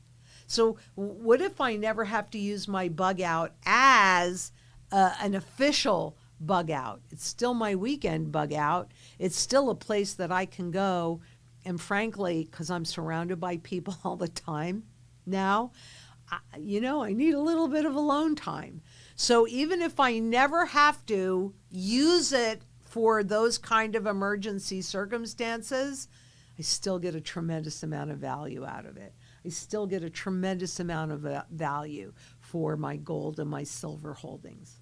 And I get a tremendous amount of value from growing my own food. It's much more nutritious than it is if I go and buy it at the grocery store. So that's all I'm saying. It's not the way that I think about it. I'm sorry. I wish I could do that better. And maybe, just maybe, when Kelly looks at something that, or Tom, because Tom is pretty new too. And so I like it if I say something that you don't understand, bring it up. Because if you don't understand it, then a lot of other people that are watching also didn't understand it. And that's on me. That's on me. That's not on you. So, and John Bethia 4505, Bill, I am 79. When I was young, I could see a picture show for 10 cents. Yep, 5 cents popcorn, 5 cents drink, 5 cents candy bar, all for 25 cents. Do you still think that $1 is worth 10 cents? All for 25 cents. No, dollars isn't even worth 3 cents. No, it's not. Why? It doesn't cost anything to create, and they can create as much as they want. Is it that a movie, the popcorn, a candy bar is really worth that much more money, or that the dollar is really worth that much less? It's the second part. Thank you, John. And Luke Sacher just heard that ships are moving through Hormuz. I've heard both. I know that somebody came out and said that the White House had escorted some oil ships, but then that was retracted. So the last time I checked, and I did look right before we came on here, that the Straits of Hormuz are basically blocked. I did manage, and I can pull this up pretty easily. So let me show you this. Oops. Okay. Let's see. Let me go to here so I see where I am. And, oh no, that's not on this one. I'm sorry, you guys. Oh, this is interesting before I click out of here. Can you put that up, please? I did something more complete than this, but as I was doing some research for another piece in the New York Times from the 70s, I pulled a Brooks Brothers men's suit, which was $150, and today's price is somewhere between $700 and $3,500. A nice fondue dinner, $4.95 per person. A nice dinner, not a McDonald's dinner. Now that's upward to $120, and a Tiffany 5-piece. This proves gold and silver in any form, I'll do more than that, is monetary at its base. And so Tiffany's 5-piece sterling silver set, which was $73.50. And actually, I remember when I bought my sterling, and my now ex-husband, I'm married to him in a million years, but I told him how much it was a place setting, and he thought it was for the whole thing. No. But you can see how much that's gone up, and it's probably higher than that today. Anyway, sorry about that. I digress. I just thought that was kind of interesting. And I think, what's the date on this? No, I need my new one. Let's see. Come on. Okay. That would be, let's open this. 3.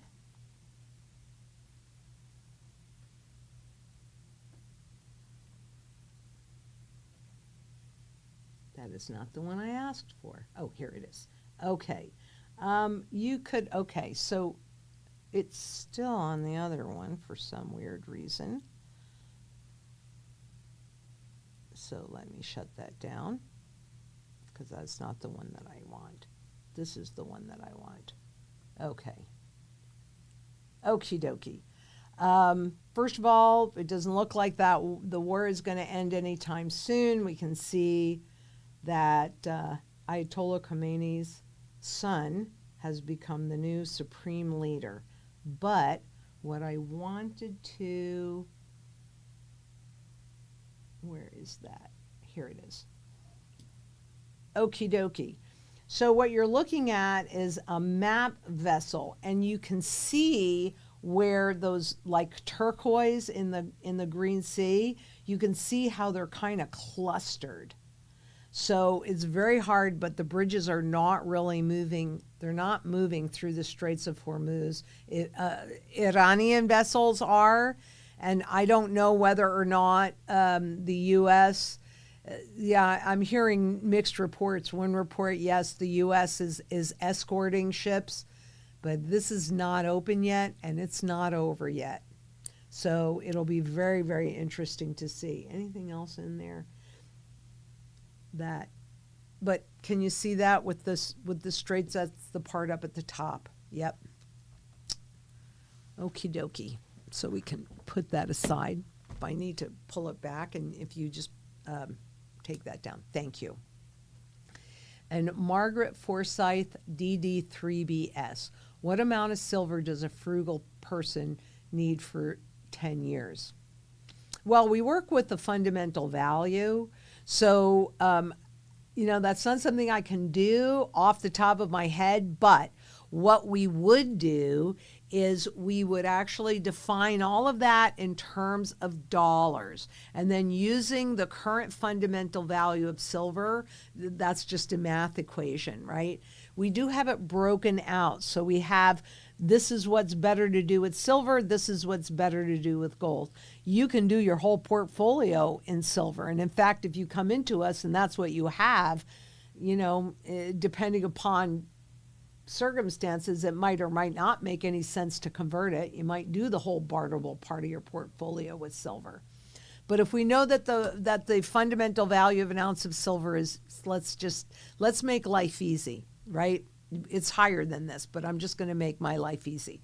Let's say that the fundamental value of an ounce of silver is $1,000.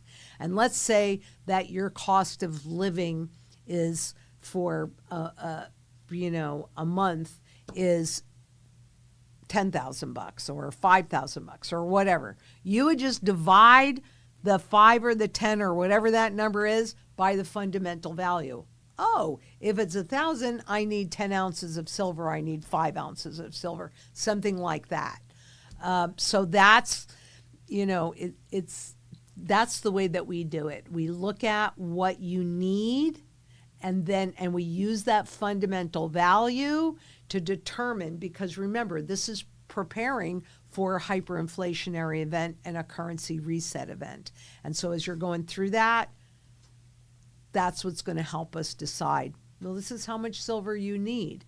You're going to have a different need than I have, and what's frugal? That's relative, right? I do know people that manage to live on their Social Security.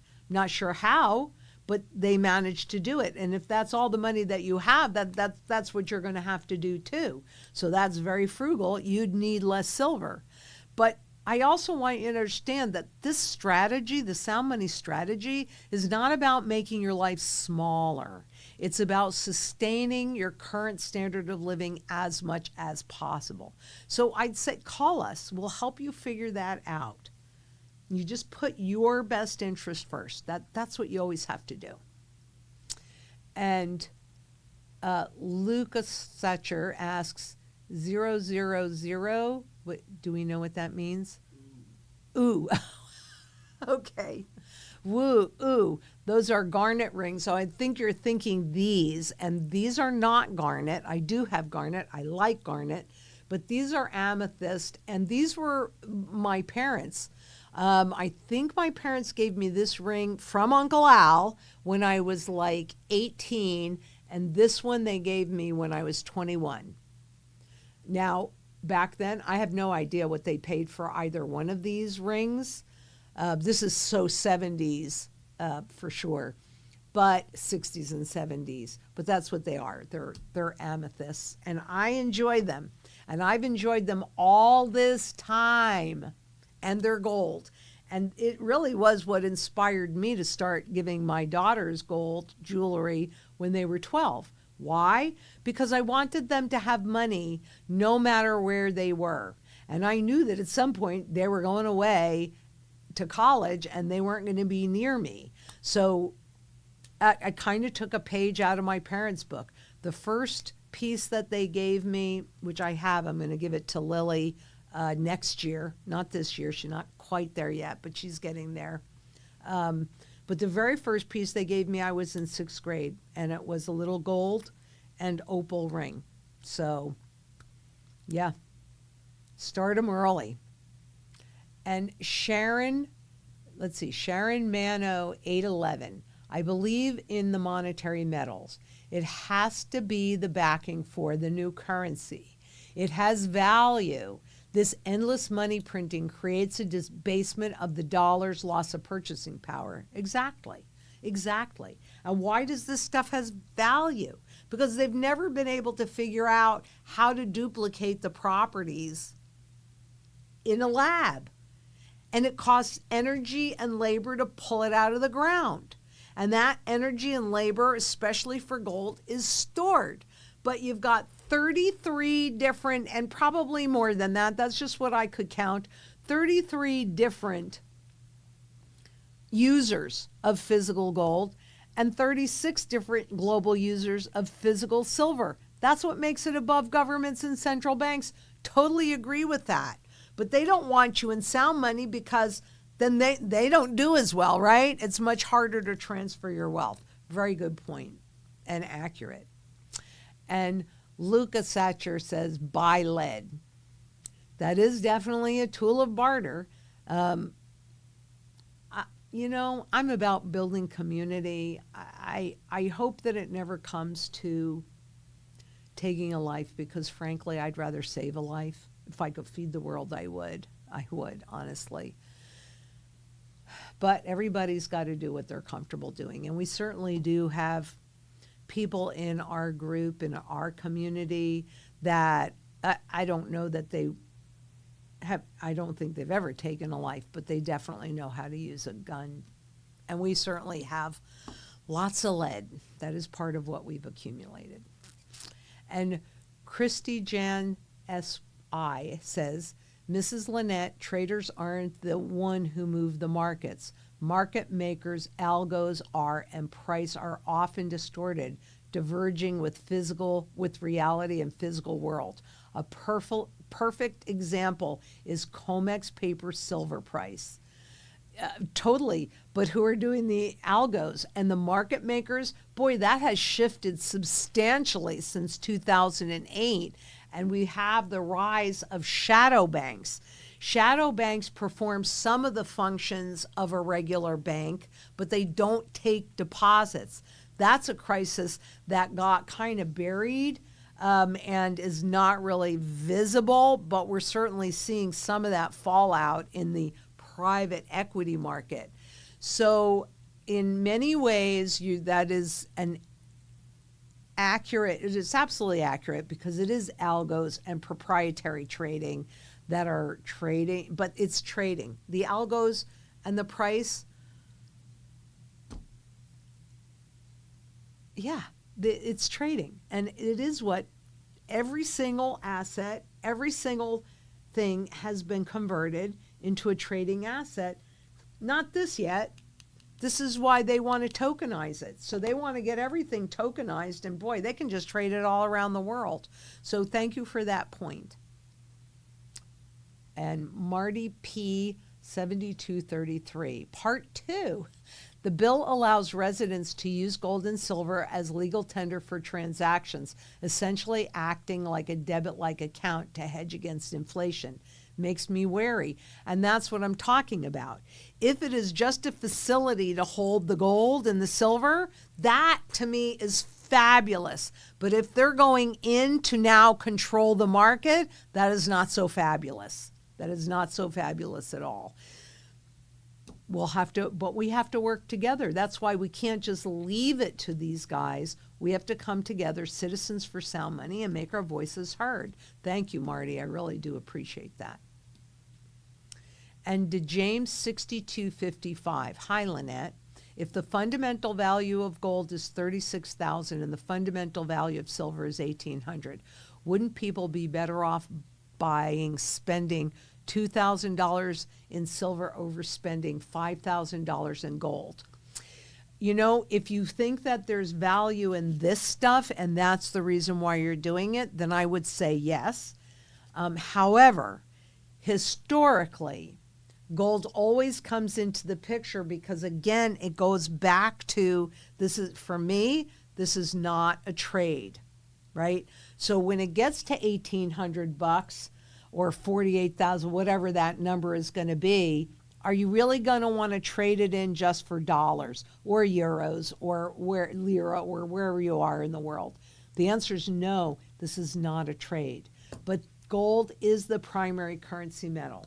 So what we typically see is we see a narrowing of that gold and silver ratio until we get to a certain point in that confidence, in that total lack of confidence, and then it grows more wide. So mathematically, if you're going to convert it into dollars, that kind of looks good.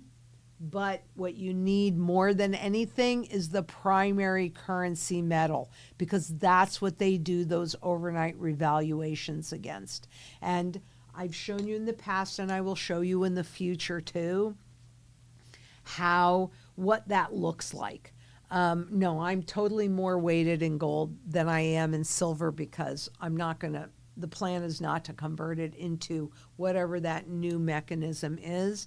But you have to do whatever you feel is right. And I absolutely support your right to do it. You need both primary currency metal, secondary currency metal, both, not one or the other, because this isn't a trade. This is a lifeline, and it's an opportunity. But you bring up a good point, and everybody needs to consider that. And Thomas Smith from Facebook, if gold ever gets confiscated, the few that hold anyway, how do they use it? Like bartering.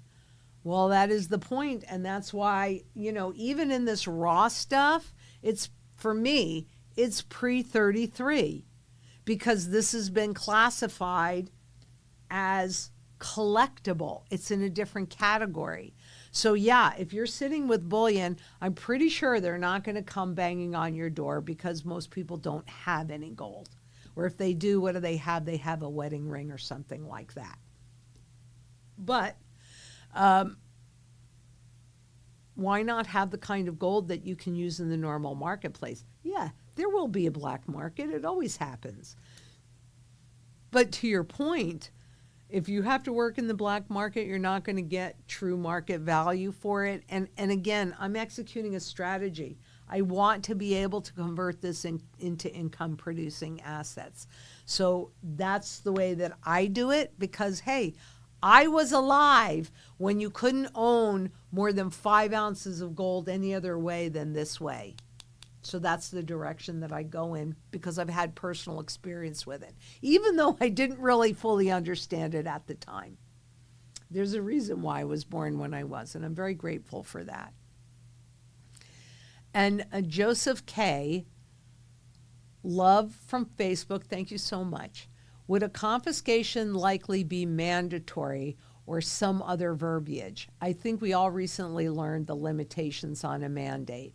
I really do think that it would be mandatory, and I think that they would do a huge sweep of the IRAs, because people in this country, in the U.S. anyway, that own gold, most of that is held inside of IRAs. It goes back to the depository question.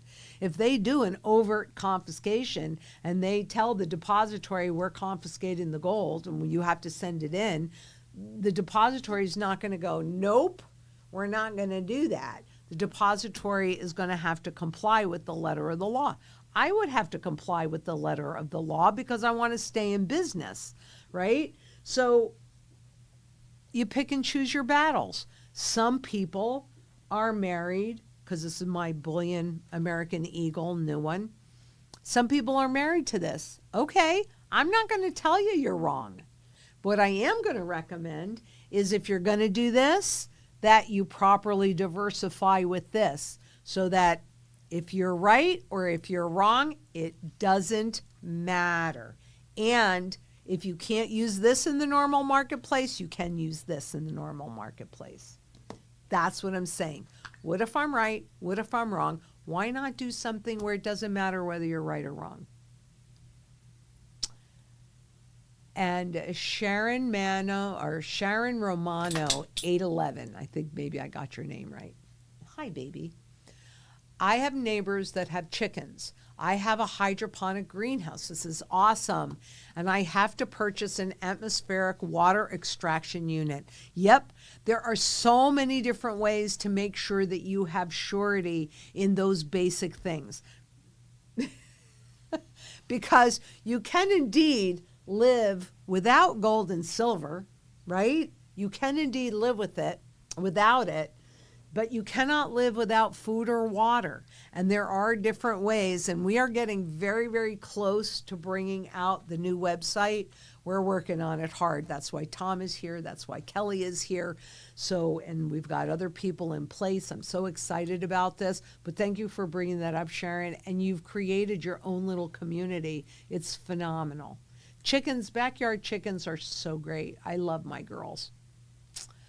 And Usmisu B 2416 was the dollar backed by gold in 1913. Yes, indeed, in 1933.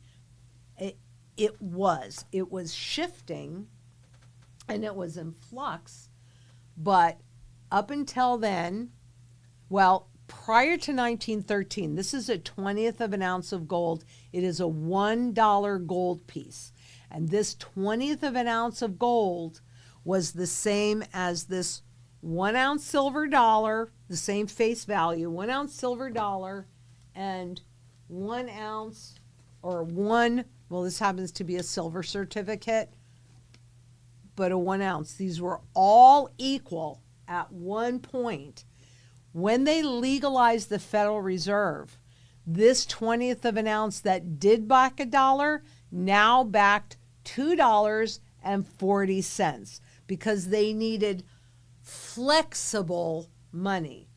And so they printed $2.40 worth of paper, and we had an immediate loss. Actually, I don't know if I have the purchasing power chart in here, but I pulled up the purchasing power chart a million times, and right out of the chute, there's this big. You're going to pull up the purchasing power for me? Okay, great. Then I'm going to hold this for 2 seconds so that you can see what I'm saying. Because that's the good part of all these charts. It just makes these words more visible and therefore easier to understand. And of course, you guys know this is my favorite. Okay, so there you go. Can you move the cursor? So it's not, there we go. Okay, so can you see how it started out at 100 and then there was this almost 50%, well, there was a 50% drop off because they printed $2.40 for every 20th of an ounce of gold they held in deep storage. All of that new money created the roaring 20s, right? Because now it was going into the economy and hey, happy days are here again. You see how there's that rise when that big wide gray band, that you see, the widest on the chart, that was 29 to 33. So that was the Great Depression. And it looks like the purchasing power of the dollar gained. No, it didn't. It just eroded even more. But after that, they started changing it. And of course, then they did the gold revaluation in 33. They devalued the currency by 41%. Yeah.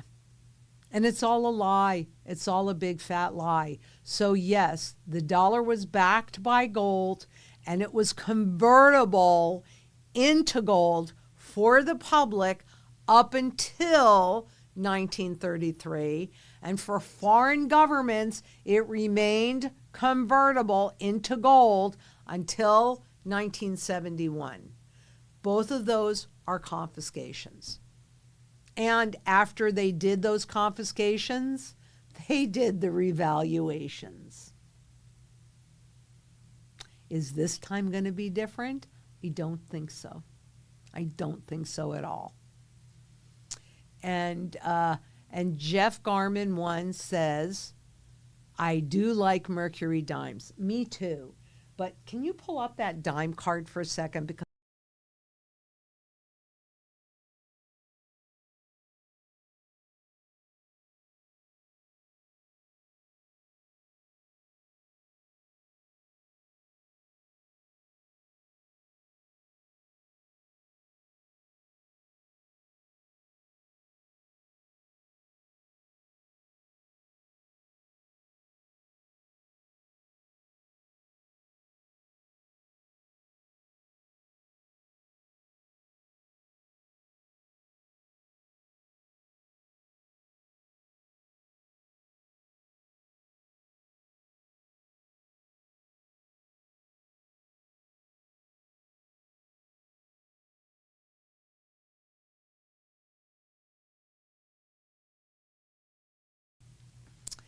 I really enjoyed, and Brad Yaden says, I really enjoyed watching and learning from you. Could you please show 2016 to 2026? What do you want me to show between those dates? And I will happily do that, and I'm so glad that I can be of service. So I'll go to the next question, and Brad, if you would just let Tom know, then he can let me know, and I will do my best. And if I can't do it today, I'll do it the next time we come in. And Hermit Camper says, as an old person, I don't need to learn these things, but I can see the trouble for young people unlearning things that are bad. Yeah. And actually, Hermit Camper, my mom said that to me one day. She was maybe 92 or 93 years old, and she's like, oh, Lynn, please, I'm done learning. I don't want to learn anything else. And I said to her, and I'm saying it to you, you never stop learning until you die. It's very important that not only do you keep learning, but you see how it fits into the younger people that need your experience and your wisdom. I am so grateful that I was born in 1954, that I got to live through the currency, even as a child, when I didn't understand what they were doing when they took the silver out of the system, or listening to my parents. You and I, we have a lot of wealth to share, and we need to share it, and we need to keep learning, because even at this age, and I'm going to be 72 this year, yeah, I'm a lifelong learner, and I constantly am learning new things, and I think that keeps me young. So keep learning, Hermit Camper, and sharing the wisdom with everybody around you. It's one of the things that I truly am so proud of for Zang International, is the diversity in all ways to the people that are there. And where we're not diversified, where we are unified, is that we want to make a positive difference for a lot of people. But I think our youngest person is 23, and our oldest person is 78. And we have everybody in between. And that's what I'm trying to do. I'm trying to pass on my knowledge and experience as much as possible. And that's what I'm hoping that you're going to do too, because it's so critically important. And Jeff Garman 1 asks, at first I thought Juliet's head was an entire cat. No, she is a Great Dane, and she is my very big girl, and she is my security. And she really is a very sweet-natured and kind of timid dog by nature. That's her nature. But one day, and I think I told you guys this story, one day not that long ago, a politician was canvassing the neighborhood, and I knew people that knew him, so I had a high level of comfort with him, and he knows all about energy, so I invited him in to have a conversation. We went in the backyard. But Juliet, she was between us the entire time, right physically between us. So I wasn't worried about him trying anything, but she was very nice to him, but I knew in that moment, so I liked that very much, really, because I knew in that moment that, yeah, she would totally protect me. So, yeah, she's not a kitty. We do have a black kitty. We take care of all of the feral kitties, feed them, neuter them, all that.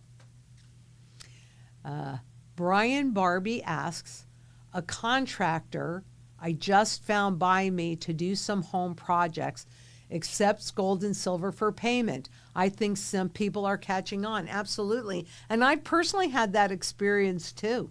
Especially, go to I'm not going to say, and I'll say, okay, well, we can do it all in fiat. We can do it all in gold or silver. We can do it in a combination. What do you prefer? The smart ones always have taken the gold and the silver.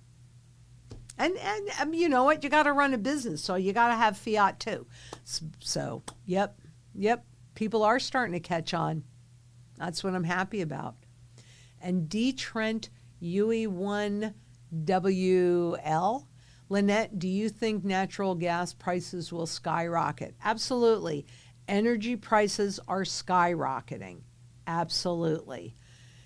This ain't over yet. It's just the beginning, but it could be enough to push us over into that next phase. And, okay. Yes, this is good. So I want to remind people, and we are going to be doing something, but I will be in, I believe it's Charlotte, North Carolina. Do we have it? The Dubois Center at UNC in Charlotte Center in Charlotte, North Carolina, on May 6th to May 8th. This is the Plutus Impact Summit that I will be doing, and I'm super excited to be doing this. I met this woman in, it's Bernadette. I met her in Malaysia. So important to travel around the world and create that relationship in that community. So here I am. I am going to be in the U.S., in North Carolina, in May. Come and see me. Let's have this conversation in person. I love that. That's my preference. So awesome. Thank you. And, okay, she's got more in there. So I will just wait. Go the other way. No, go the other way. I will read what Natalie, who's the head of our PR, has said. The Plutus Impact Summit is an annual event organized by the Plutus Foundation, designed for financial creators, educators, and coaches and consultants to build community and business. The 2026 theme is the power of one, focusing on helping creators grow their audience, income, and they have a website. Oh, check us out on our website at Zang INTL. So ZANGINTL. Yeah, if you haven't checked out our new website, I could tell you, and I could say it out loud. You guys know Emerald. She comes on and she does different things. And Emerald and Marie and lots of other people, but I think those two were the leads in getting this website up and running. And they did, everybody that was part of it really, frankly, did a phenomenal job. But I did want to do a shout out. And if you haven't checked it out, check it out. I think I'm very proud of us. I think we've done great. So let's see. All right, we got there. Oh, Brad. Okay. Could you make that just a little bit bigger for me, please? Thank you. And Brad Yaden from Facebook asks, hi, Lynette. I live in Australia. Good. I hope I'm going to see you in a few weeks. And holding 2 investment properties. I hope you don't mind me asking you, but in your opinion, am I better off with the investment properties or buying gold or silver? You've got to do whatever you're comfortable doing. I hope that you're going to be at that event with Carrie Stevenson on the Gold Coast.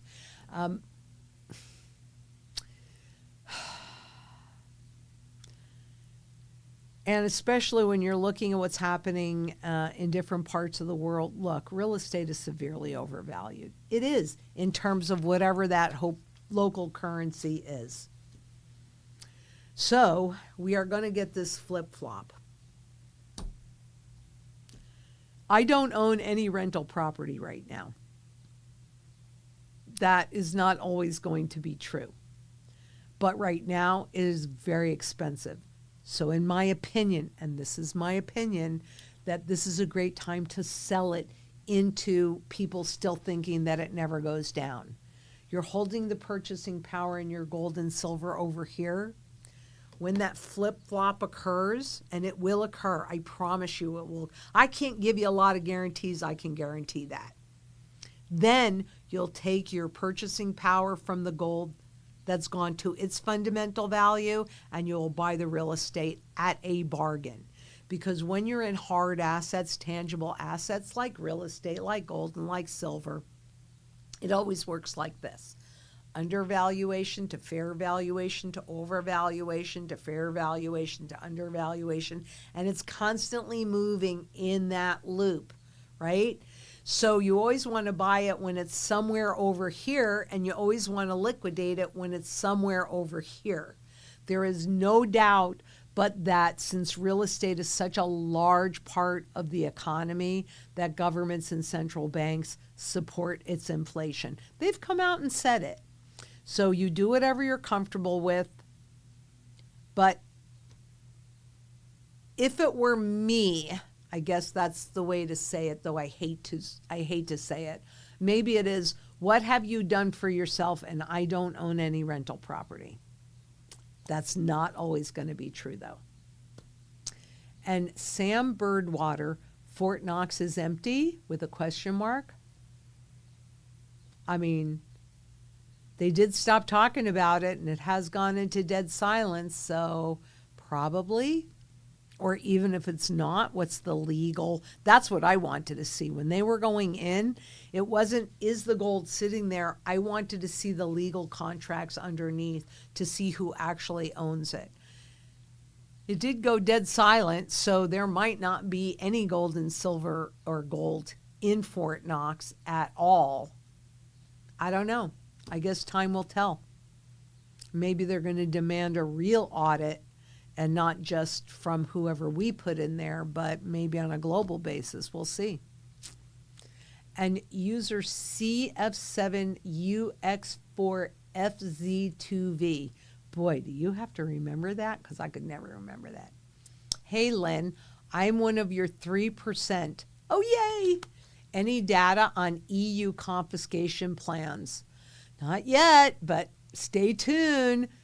Do you guys provide any support for EU investors as well? Yes, we absolutely do. We have not announced a formal program yet, but I just did a recording that will put us in a position to announce that, but absolutely we do. So give us a call. And remember, 833-GLDZANG, or, go onto our website and have that conversation face-to-face, but yes, we do. And Dalil Alexander, how can I ask Lynette, why is the gold prices so stagnant? It seems so suppressed. Well, I mean, for many, many years, when I first came over into the gold arena, we were at 248. And if we had a 5-cent move in a day, we were thrilled to death. That was kind of stagnant. The major volatility that we see in these spot markets right now is because of the transition that we're in. The answer is yes. Oh, excuse me. See, it's true. It's going to blow my nose or sneeze. I don't have to blow my nose. I just had to sneeze. But yeah, a rising gold price is an indication of a failing currency. And so 100%, the true price, the true value, the fundamental value of both gold and silver has been suppressed. And I got a new spring. This is the first time I'm using it here. But when you hold the spring down, because this is actually what we've been witnessing, when you keep that pressure on, at some point, when you release the pressure, it's going to shoot in a direction. So because it has been so suppressed for so long, and that transition that started a year ago last January, that's really what was a trigger point. So stay tuned. But the reason why you've seen the suppression over all of these years is because it's simple. A rising gold price indicates a failing currency and a looming crisis, and they don't want you to get out of the way. They want you to stay firmly planted where they can really rob you of everything. I hate these guys. I really do. I hate these guys. And how are we on time? Because I know I have the other. 2:23. Okay, we have a few more minutes then. From Instagram, Cash22 said, okay, I'll do that one next. Hi, when do you expect the hyperinflationary period to begin? Well, I actually think it already has begun, as witnessed by the monetary velocity, the M2 velocity. I just don't think it's apparent to the public yet. So that is probably a better question, and I think that it's about to be answered. Part of it depends on how much damage the current war, even though it's not official war, but the current conflict in the Middle East is, and how that's going to impact the prices, frankly, of everything. So it's not just the money printing, but then they can point a finger and go, see, it's not us that's creating the inflation. It's that war. It's that darn war. They use that to hide what they're really doing. Yeah, that could be quite soon, because it really has already begun. You know what? Since you have the Fred up, can you go into the search bar? So if you go, in the search bar and put M2V and click on that. Okay, and then put that on the screen. Okay, so this is the speed at which money changes hands, monetary velocity. And it indicates really growth and change and all of that. Because there is a period of time, and this would be true whether you're a government, a corporation, or an individual. There is a period of time when you're first taking on debt that it is stimulatory. It could be a good thing. It at least looks like a good thing. But we hit peak in, I'm pretty sure it was 1997. It could have been 1998. You see where it hits the very top of the chart, and then it goes down from there.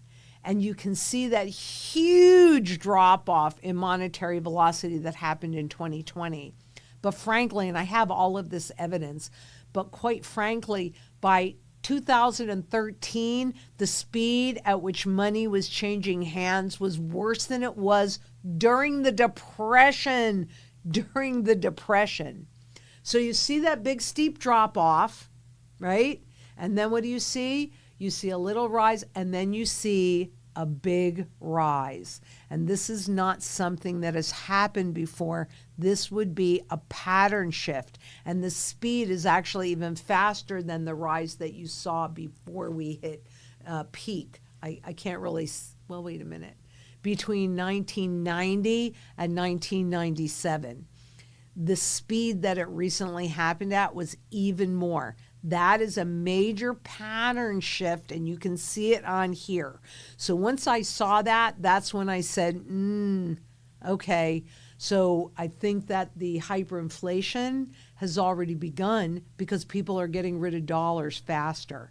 Now, when they speed up the inflation again, what do people know? The longer they hold on to this stuff, the less they'll be able to buy with it.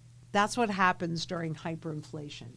So I don't think it's definitely not yet visible to the public, but if we do indeed get a very rapid bout of inflation from what's happening, not necessarily from what's happening in the Middle East, but if we get another rapid and noticeable bout of inflation, that could be enough to drop that confidence down below the lowest levels ever, and then the hyperinflation will start to become much more noticeable. So, okay. And Luca Satcher asks, hey, Lynette, come to the Pork Fest this June and meet all the Mrs. Scholars. I would love to.